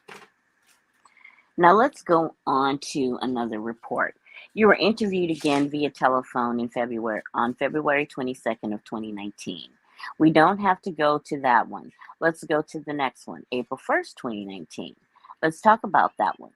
On April 1st, 2019, you were asked to look at some photographs that were depicted sexual acts of a woman with Mr. Kelly, right? Correct. Okay. And you were asked to look at some still shots. And initially, I think you indicated you couldn't make any identifications, right? Correct. But then again, on April 2nd, April 2nd of 2019, you viewed those photographs and viewed also some video, right? I don't see that date on the screen right now. Did you go to the next one? Yes. Yeah. Do you see the April 2nd, 2019, 11:08 a.m.? Yes. Okay. Yes. Sorry about that. That's all right. And you were shown some additional photographs and you identified yourself as one of the individuals in the photograph, right? Correct. And you were not, in fact, one of the individuals in the photograph, were you? You are right. I was mistaken. You were mistaken about yourself, correct? Yes, you are correct. I was mistaken. I thought it was me from a piece of jewelry that was similar to something I owned at the time. You actually gave some detail about how, oh, yeah, that's your bracelet, right? I said that could be possible. Right. You are correct. You didn't say possibly. You actually signed the photograph and said it was you. Shall we look at the photograph you signed and initialed? No, we do not need to look at the photograph. I just answered your question. Unless you just want me to look at it. No, I want you to admit you actually. I did make a mistake. You are 100% correct. Okay. Now you also, I want to ask you some questions about. You had another interview actually with the state's attorneys on April 4th of 2019, right? Yes. Okay. And again, I just want to go through this real quick. You never mentioned anything about this incident. April 4th of 2019, you never mentioned anything about being sort of forced into trying to touch Mr. Kelly's penis in some area of the Chicago track studio, right? That is not true. So you're saying you did mention it? I definitely mentioned it. Okay. And you actually didn't mention this story you told about the Westin Hotel and he yelled at you because you were not naked under the robe and he had you walk back and forth like on a runway. That story about the incident at the Westin Hotel, you never reported that to the Cook County State's Attorney's Office, even in 2019, did you? You are incorrect. Okay. And are you saying you also told the Cook County State's Attorney that you went to the bathroom after he pushed your head down for oral sex and that he said you better not spit it out? Did you tell them that too? Yes. I told them the truth about what happened. According to you, you told the Cook County State's Attorney's Office all that information. Is that right? Yes, ma'am. And do you know why they wouldn't have reported any of that in their reports? I'm unsure. I'm not them. All right. So let's talk about once you finally started talking to the federal government here, okay? Okay. Do you remember giving sworn grand jury testimony in this case? Yes, ma'am. Okay. And I'm going to have you look at the first page and have her identify that, please. Do you see this document in front of you? Do you remember giving grand jury testimony on April 24th of 2019? Yes. And during your grand jury testimony, did you ever tell the grand jury anything about this incident? And first, let's talk about the incident at Chicago Tracks, where you claim that Mr. Kelly kept trying to get you to touch his penis and that he was pleasuring himself and then he ejaculated, etc. Did you give that testimony before the grand jury? I don't remember what they asked me. Your Honor, can we have a brief sidebar, please?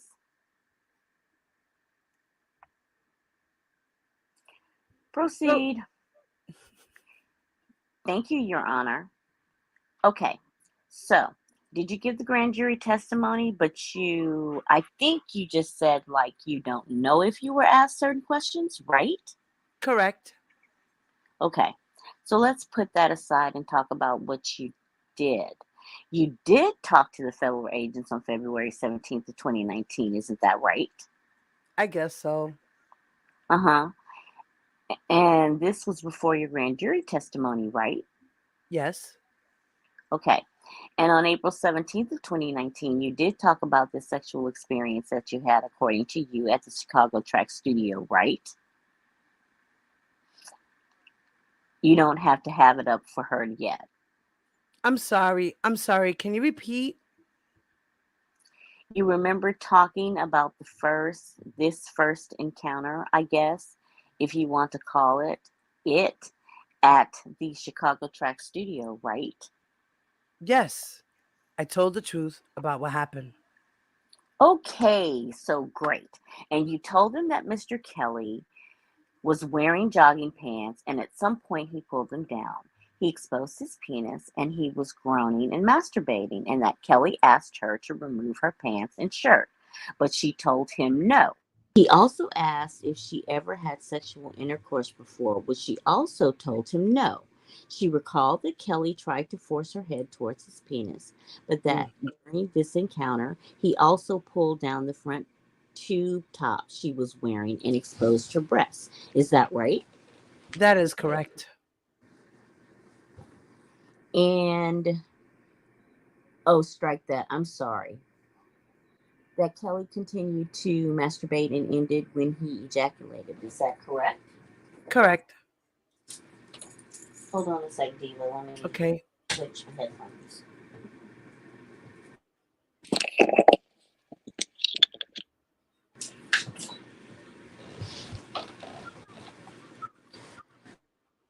And let me get this straight. At no point did you say to him that you didn't tell him at that point that he tried to force you to touch his penis. Now, this is what he tried to force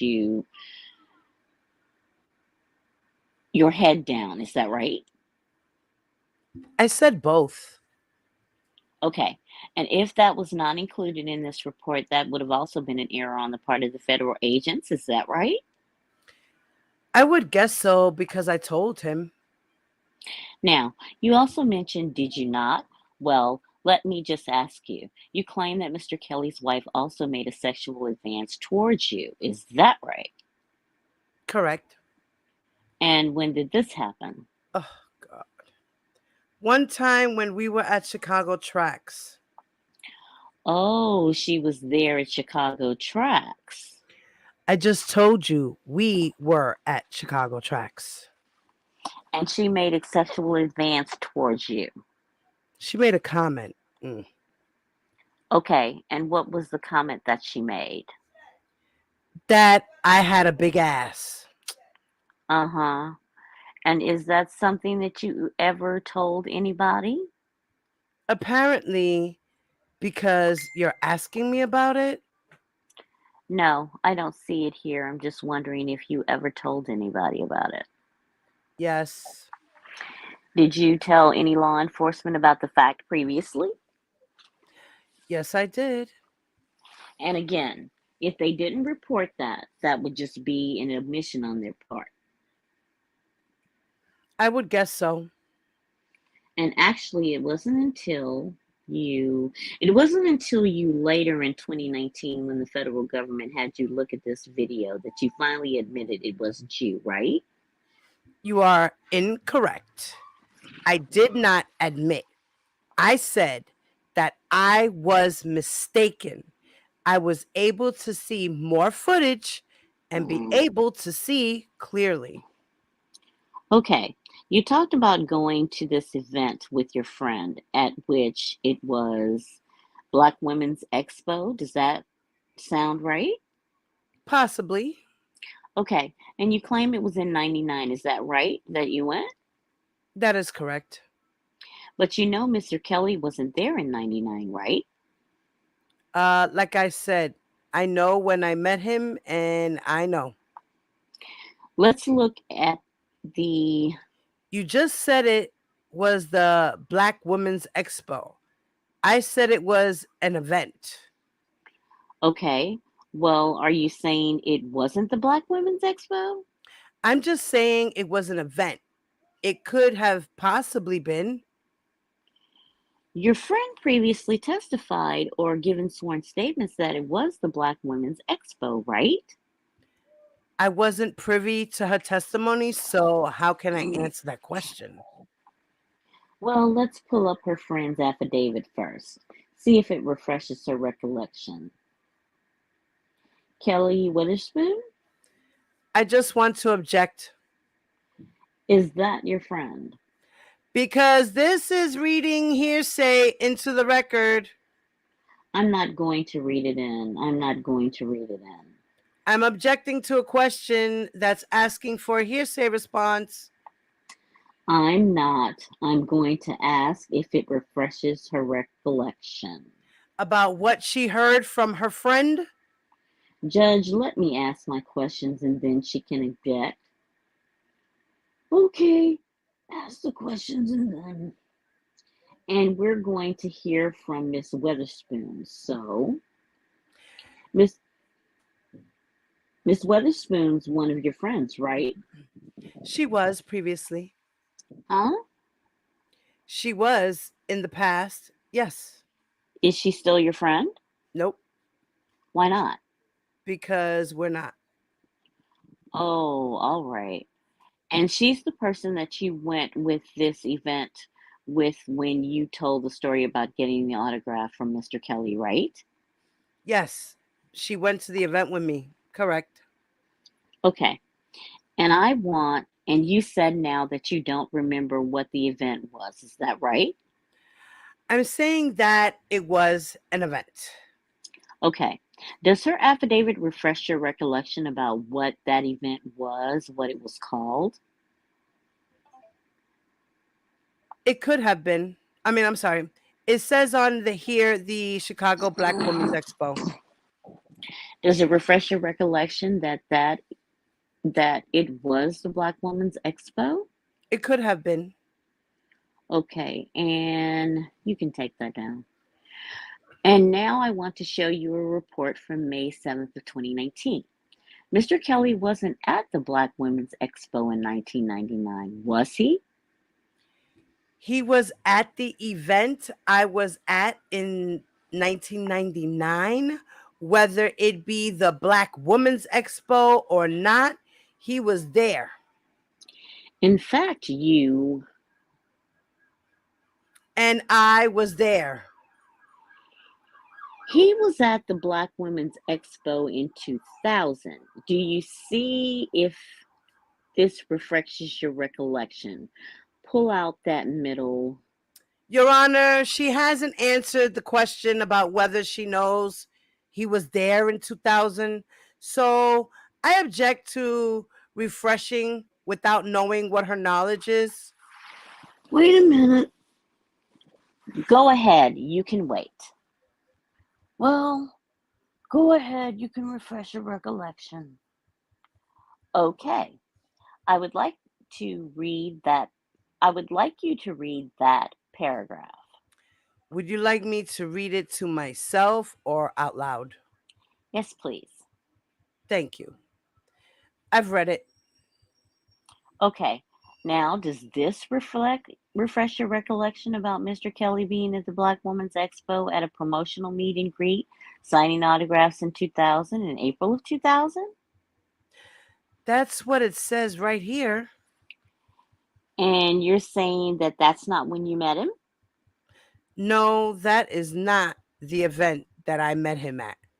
Then, because it was not 2000, it was 1999. And yet, the complaint you filed also said you met him in April of 2000, right?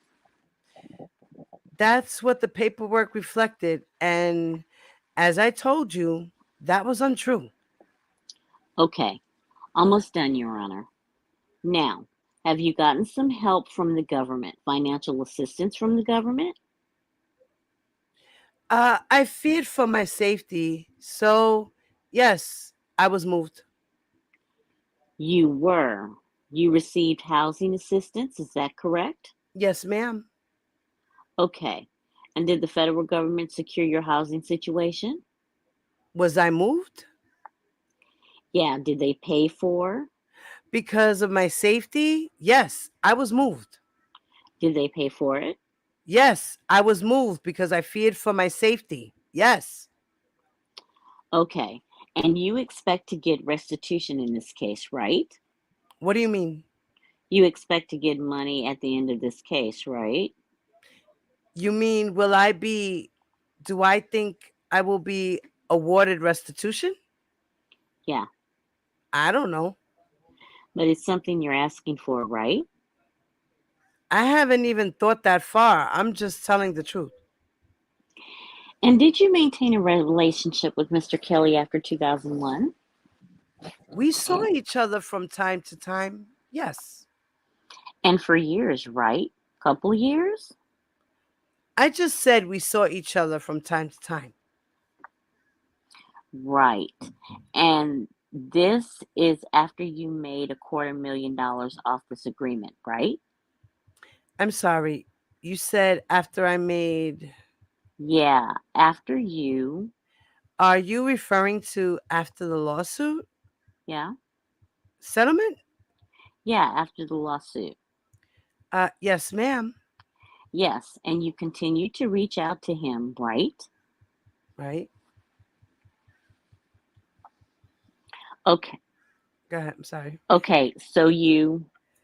And pulled down my dress in front of people. Yes. Okay, now.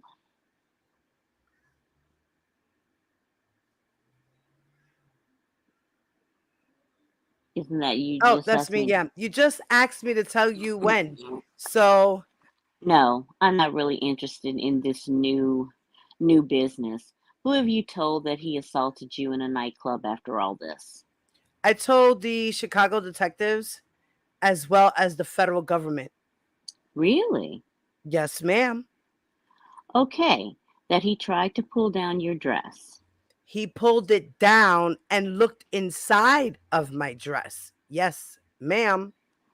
And you told the federal government this. Yes. Okay, when did you tell them that? I don't know when I told them, but I did tell them. Uh-huh. And did you make a report to the police also, it sounds like, right? His security were off-duty Chicago police. They told me he just wanted to talk to me. My question is, did you make a report with the police when you claimed that the man that you previously sued for assaulting you assaulted you again in a nightclub? No, because they were present and they didn't do anything. The Chicago police were present and they didn't do anything? There were off-duty police officers that were his security. And no, nothing was done. Did you call 911? No, ma'am, I did not. Okay, and hold on one second, y'all. When did you tell the federal agents about this? I don't know the date, but I definitely told them. You told them about seeing him in the club. Did you tell them about this assault that you say took place? I told them what I just told you. Okay, and it's your testimony that you tried to report it to his security, is that right? You just said that. I did not say that. Okay. I said that they observed, they saw it, no one did anything. Okay, well, that's his security. But you also said Chicago police. I thought you said that. He had off-duty Chicago police officers. How do you know? As his secure. They were off duty? Because I knew that they were Chicago police officers. How did you know his security detail were off-duty Chicago police officers? Because when my friend was saying If they didn't let her over by me, she was going to call the police. One of the gentlemen referred to himself as he was the police. So that's how I knew. Okay. And you realize that if he's working for Mr. Kelly, probably not going to be much help to you. So why didn't you call 911? Well, at the time, his hand was down my dress. So there was really no way for me to call. So I don't know. I just didn't call. You also didn't tell the Cook County State's Attorney in 2019 about this incident, did you? Yes, I did. I just told you I did. Okay, you told everybody in law enforcement about this incident. Is that your testimony? Yes, ma'am. What year was this that you had this incident with him? This was the same, like within a few days after the state's attorneys had met with me. Um, and the attorney that was helping me out, John Carnesis. Okay, so did you call up the state's attorney that you made an interview with and said, "You're not going to believe this? I was just in a club last night and I was assaulted by R. Kelly." Did you do that? No, ma'am. You even had a Cook County State's Attorney number to call, and you didn't call him up and say this happened to you? No. I'm sorry. I didn't have their number to call. I don't think at the time. And no, I didn't. But you also had multiple interviews with them and you didn't tell them, right? I'm sorry. What interviews are you referring to? Back then or to the present day?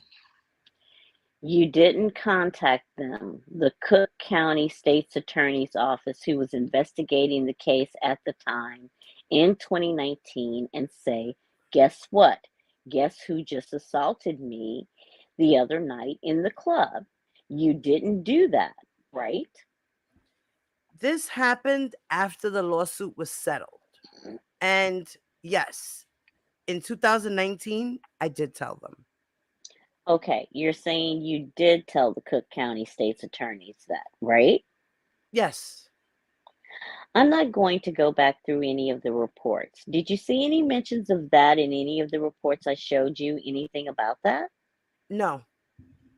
No mention that you claim that he assaulted you in the club, right? Not in 2019. You're trying to get my dates mixed up. And No, I'm not. very, very clear. I told you when I met with John Carnesis back when they were trying to show me the video, you looked confused. Do you need me to help you clarify a little bit more? Yeah, I would like to know when. Okay. Did you tell? So I just told you. If you listen, back when I met with the state's attorneys let me finish. How about a date? Maybe then you can hear. How about a date? Give me a date. Don't say back when, because according to you, you've met with them more times than I can count. How about giving me a date? No, according to you. So you don't have to be mean to me. I'm very polite to you. Back.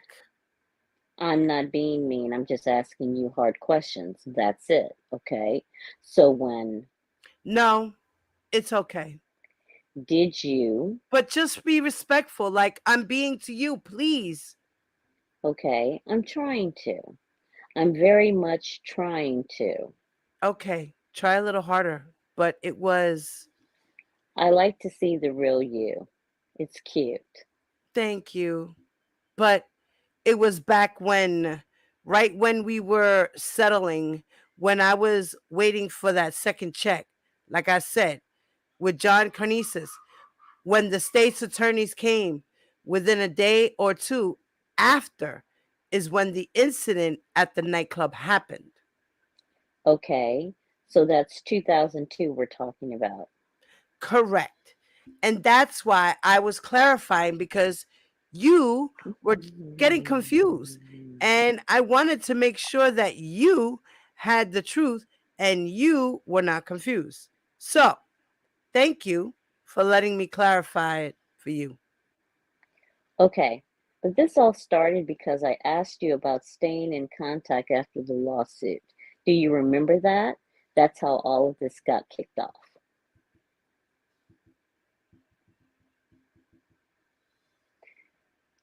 So did you have contact with Mr. Kelly? And I answered that with telling you about the incident and other times. So I did answer your question, but you were getting confused, and I just wanted to help clarify it for you. Okay, so you had, even after this second assault, according to you, you still had contact with him, right? There were still times that we were in each other's presence, correct? In fact, you had contact with him in 2004, right? I'm not sure. You claimed you were date raped by somebody, remember that? Objection, Your Honor. Rule 412. I'm not going to get into it, but this is contact with Mr. Kelly. Objection. Your Honor, this subject. Objection sustained. Do you remember contacting him in 2004 about a crime? No.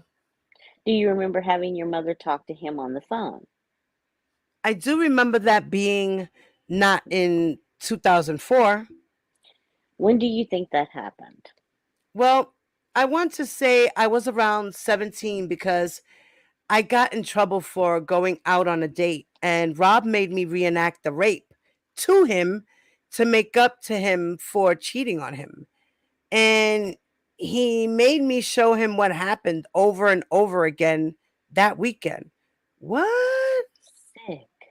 Son. Wait a minute. Hold on. Oh my God. Did I just fucking read that, Lesme? Yes, you did. What? Oh my God. What? He is sick. What Oh my the fuck? I God. cannot. Oh See, this is why I say, Lesme, he has a lot of trauma. He's reliving his own trauma and acting it out with these girls. So the things that he's doing to the girls must have been the things that were done to him. my God. Mm. How do you see this and take up for him? He's a monster. He's a monster. Oh my gosh. Oh. Okay, I'm going to read that again. Well, I want to say I was around 17 because I got in trouble for going out on a date. And Rob made me reenact the rape to him to make up to him for cheating on him. And he made me show him what happened over and over again that weekend. Okay. Did you tell anybody else the story that he made you? Did I tell anyone the truth? Because it wasn't a story. Okay. Did you tell? Your Honor, I would like to object to getting into this topic. She just... Your Honor. What? No. I'd like to object to getting into the topic under Rule 412. She just offered. I ruled on that. Oh, I'm sorry. Go ahead. I ruled on that, but it's my understanding that she just made that comment. Yes. I've asked the witness not to go into that under the court's ruling. Okay, both sides stay away from that. Okay, but she just made an accusation that I'm not going to ask about, but I won't get into the details. You claim that my client made you reenact a sexual assault. Your Honor, I'm going. No, I. To object to this line of questioning. Wait. She made an allegation. This is clearly in violation. Wait a minute. Of Rule 412. No, this was open the door. Let's have a sidebar. Oh man, and they went through a sidebar. Shit. Ma'am. Yes. This incident that you claim, and I don't want to get into the details of what it involved, that involve another person. You had a conversation with Mr. Kelly about it in 2004, right? No. Did you tell anybody what you just alleged here for the first time? Yes. Who did you tell? I told law enforcement. This incident that you claim that Mr. Kelly had you reenact, when did that incident happen? After I was assaulted. Okay, by somebody else. Just tell me when did that occur? When I was 17. I'm sorry. When I was 17. So it was it before or after you were seeing Mr. Kelly? During. Okay. Have you ever told anybody that happened while you were seeing Mr. Kelly? Yes. You told the federal government that? Yes. Okay. And isn't it true that you have heard a recording of yourself with Mr. Kelly in 2004 with your mom on the phone? Yes. That recording took place in 2004. No, it didn't. And I'm not sure when he recorded it because he recorded it without my permission. Okay. That recording took place in February 26th of 2004, right? No. And in that recording, if I'm not mistaken, in that conversation that you had, you're actually telling him, and your mom he's encouraging you to go to the police on this, right? No, he told me to tell my mom. And part of that recording wasn't our full conversation. Okay. And I'm really more interested, without getting into the details though, I'm interested in you saying that the recording took place in 19. What? Like I just told you, I was 17 and I don't know when it took place because he recorded it without my knowledge. So I don't know when he's telling you it took place. It's not a matter of. But I know what happened to me. Okay, I understand. Can you pull up the timestamp on it? Let's see if that reminds her. And are we waiting for your timestamp? Well, let me ask you this. Does the date of February 26, 2004, does that sound right? No. Okay. And it's your testimony that you told the Cook County State's Attorney in 2019 that he had you relive this assault from somebody else. I told the federal government. Did you tell the Cook County State's Attorney that too? I didn't want to talk about it. Okay. So that's a no. You didn't tell them about that. I told them about it, but no, I didn't tell them that part. I don't think. I did not want to talk about it. It was very traumatic. Okay. And in August of 2002, you had a disagreement with your attorney about the rest of your funds that were you were supposed to get in accordance with this settlement agreement, right? Correct.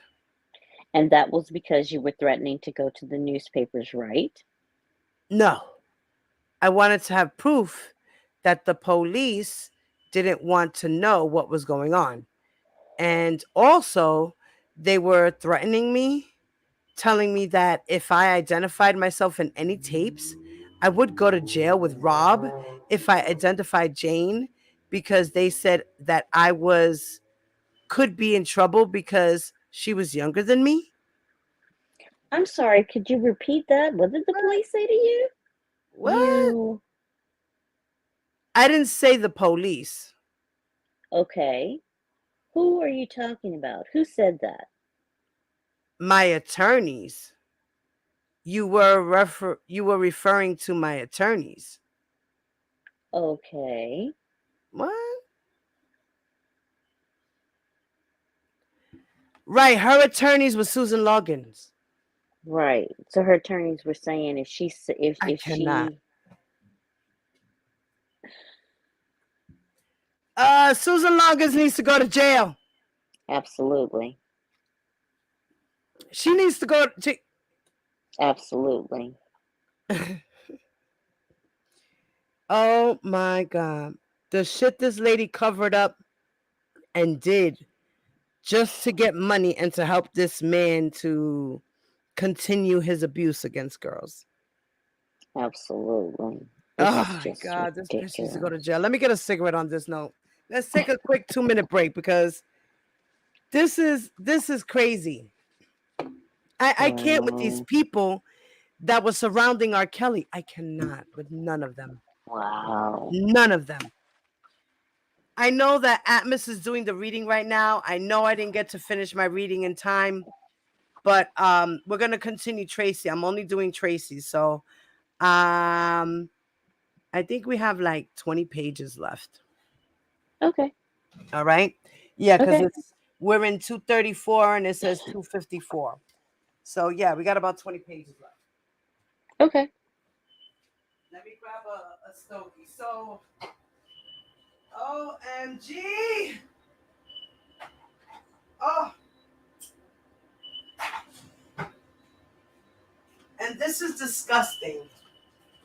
How this man had this girl relive her rape just to prove something to him. What? Because you cheated on me. Because you cheated on me. Sick. And he was a whole married man. Right. And particularly at that time, he sure was. He was a whole married man. Oh, God. That's just like with Azriel and Dominique. He used to make them shit in cups and eat it and stuff like that just to prove their loyalty to him. And Drea telling her she's got a nice ass. What in the world? Drea, she's got a nice ass. Like, what are you doing talking to a little girl like that? I mean, like, what? Who did she think the little girl was? That's my idea, my thing. Who did she think the little girl was? Well, you know how they say that when people are with their abuser for so long, they become the abuser. And so her behavior was a lot like his. He was rubbing off on her. Yeah. Yeah, I believe that would happen to the girls that were with him now. Yeah. You know, they might not abuse, but they might be narcissists. You know, they might grow to be narcissists. Right. And they may do what they think pleases him. And so if I say something like that, right, then and within his presence, then he'll look favorably upon me. Ugh. Because he'll think that I'm willingly into doing this. Yeah, he's disgusting. I cannot with this man. He needs to go to fucking. I mean, like he needs to never come out. Seriously, seriously, he needs to never come home ever. He needs help. And I just wonder, you know, Bungie on social media, and she's going in people's comments and doing the things she does. Does she have a conscience? No. I honestly don't. I think she might be a little narcissistic herself. Probably. So she can kind of like understand where he's coming from. I mean, and she has a tattoo that says "not guilty" on her arm. So her and R. Kelly must have been like, "Oh, we're buddies. Look, I have Survivor or something." What does he have on him? Survivor, right? Yeah. Right? Oh, look, mine says "not guilty." Mine says Survivor. I don't see how I guess she's just going on her career and going, well, I can get these high profile predators Right. off. She's a clout chaser, you know. Yeah. And, She's just you doing her job. know, I think she's going above and beyond her job. I don't think I think just doing her job is one thing, but I think she's going above and But beyond. now And I she's want going right, like she's doing groupie shit. What are we doing? right, What are right. we She's doing? going above and beyond because I would think that most women would be absolutely disgusted at what they have seen and heard. Right. And I might defend you because that's my job, but I don't really want to have much to do with you. I wouldn't be seen in court rubbing your back or Right. Things of this have my nature. That's right. arm around you. Right. Like, no, you were disgusting. That is, she's got so much pity for his ass. I pity the fool. Ha ha. Mm-mm. You know, he's not getting away with none of this shit. The jury is going to see past all the victimization that they're trying to portray that R. Kelly is a victim. I hope so, Diva. I mean, she, the job, her job is to create reasonable doubt. And there's so many people out there Right. that hear different people and their idea is to, like they hear about Drea, they're more disgusted about what Drea did than what Right. he did. Right. Now, you have to think Drea is a victim herself. Absolutely. So you can't say, oh, she's a pedophile too. No, he forced her to do those things. Right. Prove it that you love me. You say you love Right. me, right? Right. That's forcing someone. You're Right. putting them up against the wall. You're Right. manipulating them. You're trying to control them. That's what that is. Right. I don't know what the fuck these other people Right. see. I mean, they're like, And oh, but he I'm didn't put a gun to her head. No, but he just threatened her by saying, bitch, if you don't do this, I'm going to leave you. Or that's not time. If you don't do this, that means you don't love me. right. And I'm going to have to go back through this testimony because wasn't it said that she met him she had met him prior to the women's expo? Yes, Remember, she she met went him. to the studio and she Yes. sat down at the board and he wanted her to sit in his lap or she wanted him to do something and then She she said no. didn't do it. Mhm. And then he tell her you have to go to the bathroom and then she didn't do it. Right. And she said that she met him first at the studio, and then so she said she met him at this expo a little later. So I don't understand why she keeps saying, you met him at the expo. No, Right. she said she met him at the Chicago studio with her She's just trying to confuse the jury. Right. And she was trying to confuse the young lady Right. because she doesn't have all her recollections. You understand? You got to Right. remember these things happened years ago. I mean, like I said, we don't remember dates and times. We remember maybe it might have been cold or it might have been hot. It might have Right. been the summer. It might have been the springtime. It might have been Right. fall or winter. We don't Right. remember, oh, it happened on August 10th of 1992. I mean, Right. unless we marked it on our calendar and remembered that shit. Right. And I think Mom is exploiting that. That's all it And is. I think that Tracy is astute enough to catch it. She's, catching what Yes, she Bunjean is. is saying. Yes, she did. She said it. She said, you're trying to confuse me and everybody else. Yeah. Girl, stop it. Right. She let her know. Just like Pauline, you ain't playing with me, girl. Right. Nia, I heard, was a little sassy too. Yeah. So, let's continue. And start at the top, Mama. Correct. Yeah. And I was answering your question because you asked me what the disagreement was, and I was telling you. So I was answering your question. Gotcha. So you're saying your attorney threatened you that her and Rob's business. Okay. Manager. Objection. Oh, objection.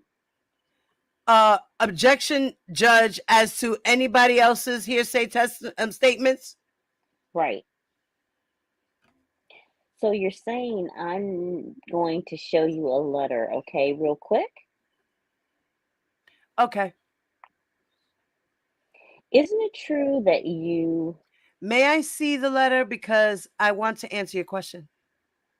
Yeah, give me a second. Give us a second. We can only... All right. Move so fast.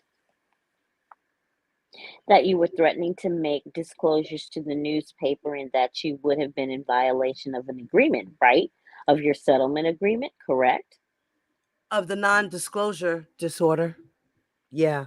Yeah. Order. I was not threatening to... Okay, go ahead.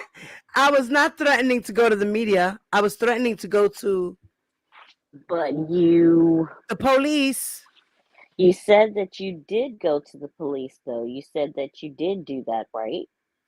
You have to tell me when you're referring to, because you're just... 2002, you said you did go to the state's attorney's office, and you said... I did not go to them. They came to me. Okay, but the point is you did tell them that you had a threesome with Jane and Mr. Kelly, and you claim that you told them your real age back then, right? I told them what I could tell them, and my attorney would not let me answer any questions. So we had to. But ma'am, you testified earlier today that you did reveal that to the Cook County. I just states answered your question. You're asking me the same question in a different way, and I just answered it. So that's a yes, you did tell them. Correct. Okay. Is that it? 1 second. Let me just double check. We have nothing further. Mr. Brinley, you're next. Yes, Your Honor. Can I get the document camera too, in case I need it? All right, so you want to switch? Sure. All right. Good afternoon, Tracy. My name is Bo Brinley, and I represent Daryl McDavid, one of the other defendants. I don't represent Mr. Kelly, okay? Yes, sir. All right. It's been a long afternoon, hasn't it? Yeah. Okay, so I'm going to try to be quick here. I don't have very many questions, and it's on a different subject.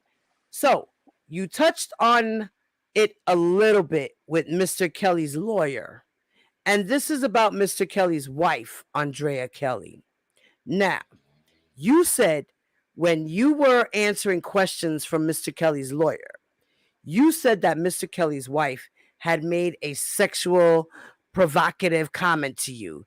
Is that fair to say? Yes, she made a comment. Yes. And in fact, when you were interviewed by the federal agents on November 15th of 2019, they asked you about a rumor that Andrea Kelly was seeking to have sex with you and some other girls and Mr. Kelly. Do you remember that?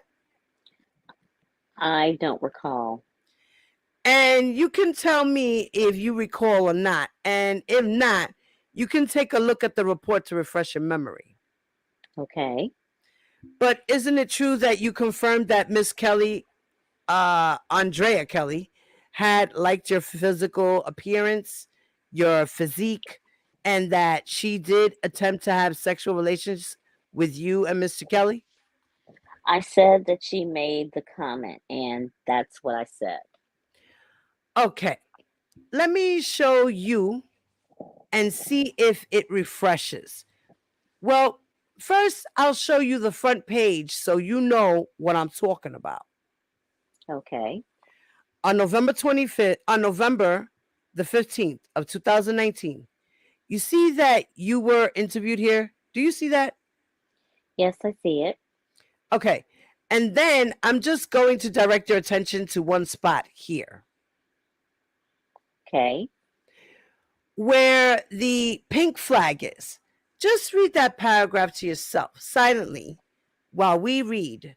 Well, yeah, just read it silently to yourself and let me know when you're done. Okay. I just got finished reading it. You finished reading it? Okay. Yep. So, back then, when you were talking to the agents, you told them that she said she liked your physique and that she did attempt to have, I guess we'd say, a threesome with you and Rob. Fair? No, I assume that's what she was trying to do. Based on the okay. Then based on the context of her comment to you, the feeling that you got is she wanted to solicit a threesome. Is that right? That is right. She made that pretty clear in the way It's just, she was talking to you. I don't know about, it just felt indecent. Okay. It felt wrong. And the way that she was talking to you led you to believe that she was suggesting or would like to have sexual relations with you and Rob together, right? Just didn't seem like an innocent comment. Okay. And that's what you told the agents about when they asked you about rumors of Andrea Kelly having threesomes with Robert and other people, right? Correct. That's all. Thank you. Miss Judge. No questions on behalf of Mr. Brown? Any redirect? Briefly, Your Honor. All right. Tracy, this is redirect. Ms. Pozzolo, the government. Tracy, on cross-examination, you were asked about some prior interviews that you gave in early 2019, correct? Yes. In particular, counsel brought up the interview on January 24, 2019 that occurred over the phone, correct? Correct. And that was one of the first times that you had contact with law enforcement after calling in to the tip line, right? Yes. And on direct examination, I had asked you about an interview in person that occurred on February 6th, 2019, correct? Yes, you did. And that interview was lengthy, right? Very, very long. And that was at the Children's Advocacy Center? Yes. And that interview was videotaped, correct? Yes, it was. And during that interview on February 6, 2019, did you disclose the incident that occurred at Chicago Tracks where Mr. Kelly wanted you to touch his penis? He pushed your head towards his penis and you pulled back. Did you testify or disclose that in February of 2019? Yes, I did. Did you also disclose in February 2019 the incident at the Westin Hotel that you testified about today? Yes, I did.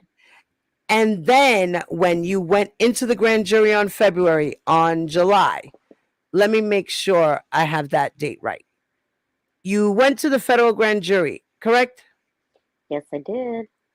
And that was in April of 2019. Yes. All right. Using the document camera just for the witness, I'd like to show you your grand jury statement.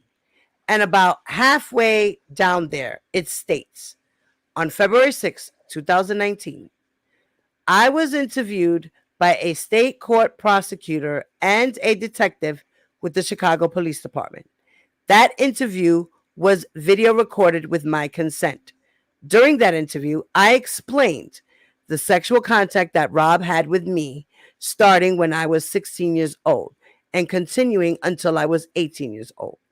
Everything that I said in that interview is true to the best of my knowledge, my memory. Is that what your grand jury testament statement says? Yes. You were also asked about the incident at the nightclub on cross-examination, correct? Yes. I'd like to show you a report dated April 17th of 2019. Do you recall being interviewed on that date? Yes. And looking at the third paragraph, it states, Tracy related an incident that took place about 1 year after her lawsuit against Kelly was settled. She said that she was confronted by Kelly at a Chicago nightclub called Sugar. She said that Kelly grabbed her, kissed her, and wanted her to accompany him onto his tour bus. Do you see that in this interview of April? I'm going to object. That's different than pulling. Of 2019? That's different from pulling someone's dress down. What was what I impeached her with? That is not rehabilitating at all. Well, that may or may not be. That's up to the jury about consistency. So, overruled. And on cross-examination, you were asked a number of questions about the lawsuit that you filed in August of 2001, correct? Yes. And you had just turned 19 years old when you filed that lawsuit, right? Correct. I'd like to show you a document that defense counsel showed you. This was introduced as a defense exhibit. If I could publish to the jury, please. Now, this is the internship registration form that you completed for Columbia College, correct? Correct. And this form was completed before you filed your lawsuit in August of 2001, is that right? Yes. Look at the date that you put down for the internship at Epic. What is the date and year that you listed here? August 1999. And you testified earlier that that was the date that you were seeking credit for that internship at Columbia. Yes, to cover the summer. And during your civil lawsuit, when you were giving information to your attorney, did you tell your civil lawyer that you had met Mr. Kelly at an event? Yes, I did. All right. Just a few more questions. Tracy, is the age when you met Mr. Kelly firm in your mind? Yes, it is. What age were you when you met Mr. Kelly? 16 years old. And is the year that you met Mr. Kelly firm in your mind? Yes, it is. What year did you meet him? 1999. Where were you attending school when you met Mr. Kelly? I was just finishing at Rich East High School. One moment. Is that it? That's it. Anything further? If not, you can step down. Do you have another witness available, or? Yes, we have a brief witness. I believe we could call now. Okay. And that is the end of that, guys. That was Tracy's testimony. Thank you guys for hanging out with us. Now you guys can go all over to Atmos Love Zone and watch the reenactment of, I believe it's Lisa Van Allen's testimony he's continuing. So guys, please don't forget to donate to the transcript fund. Subscribe, donate to those transcripts. That's right. Like, share, and subscribe, guys. That's right. And Les Mint, Noonie, West Coast, Flawless, and Tanya, thank you guys for coming up and helping me with that. I appreciate y'all. Thank you, sweetheart. And how are you feeling, by the way? I am on the mend. I still have a bit of a cough. Really? Okay. Yeah, and some fatigue. Okay. You know, start taking some spoons of honey. Oh, really? Yeah. Well, you know, the hot bath thing works. So I'm gonna take you at your word. Yeah, just put a little bit, get a little teaspoon and put a teaspoon of honey and just swallow it. It'll help with your throat. Oh, good. It coats your throat and stuff from all the scratchy and the hoarseness and the coughing and things like that. Oh, great. Yeah, I do it a so lot much when I from go you, through my Diva. shit. Yeah. Either that or suck on lemons. It works. Oh, good. Okay, I'll do that. Yeah, even though the lemons will make you feel dry. Okay. That's one thing. They will make you feel dry. But it works. It coats your throat. It hurts. It helps with the hurting and the coughing and things like that. Oh, good. I'll go and try that. If you don't do that, you can always just grab some Ricola. Yeah. Ricola works. I like Ricola. I don't like using anything else. Ricola really, really works. Yeah. And I usually do the lemon and honey Ricola cough drops. Yes. So if Yeah. you don't want to do that, you could just take the cough drops, girl. Okay. Like, yeah. So thank you guys. Thank you so much. And yeah, so far we got like I didn't even put up my banner today. Guys, we got like $23 to the pot. I don't know if anybody donated while I was live. Let me see by any chance. Let's see if I can change that number. Well, I know a lot of people are donating, or sending things to Atmos's Cash App. Yes, too. yes. So the both of us putting the money together. Yes. Right. Yes, yes. So if they don't donate to me, they donate to him, and we put it together because we don't always have all the same people. Right. We do have different subscribers, even though a lot of us follow each other, but we each have our individual own subscribers as well. All right. Well, now we're up to $68, guys. So good. yeah. I just donated yesterday, so. Yes, ma'am. Yours is in there. Yes, ma'am. So what we are doing is we are collecting for Tuesday's transcript. Okay. Because So they go you have back- the one with the motions? Yes, the government's motion, the response. The response to the motion. Yes, that wasn't in the transcript. That was actually just a motion put in the pacer. I will be reading that a little bit later. I will be coming back, okay? Okay. Yes. So guys, please make sure that if you are willing to help out with the donations for the transcripts, you can cash at me $, Diva Divine Light. You can also Zelle me at 347-664-9253. And you can also PayPal me at Diva Divine Light. Okay. And you can also hit up Atmos Love Zone. His cash app is $ This Blessed House. All right. Okay. And guys, if you can, go over to Atmos Love Zone, finish reading the listening to the transcripts over there, and go have fun. And I'll see you guys back in a little while. All right. Okay. Thanks for All having right, me, guys. Diva. You're welcome, mommy. Thank you for coming, baby. I love you. Okay. All right. Peace. Bye-bye. And guys, don't forget, if you're not subscribed, please subscribe to the channel. Thank you. Hit the notification bell, put it on all, so you get all my loads as I upload them and go live.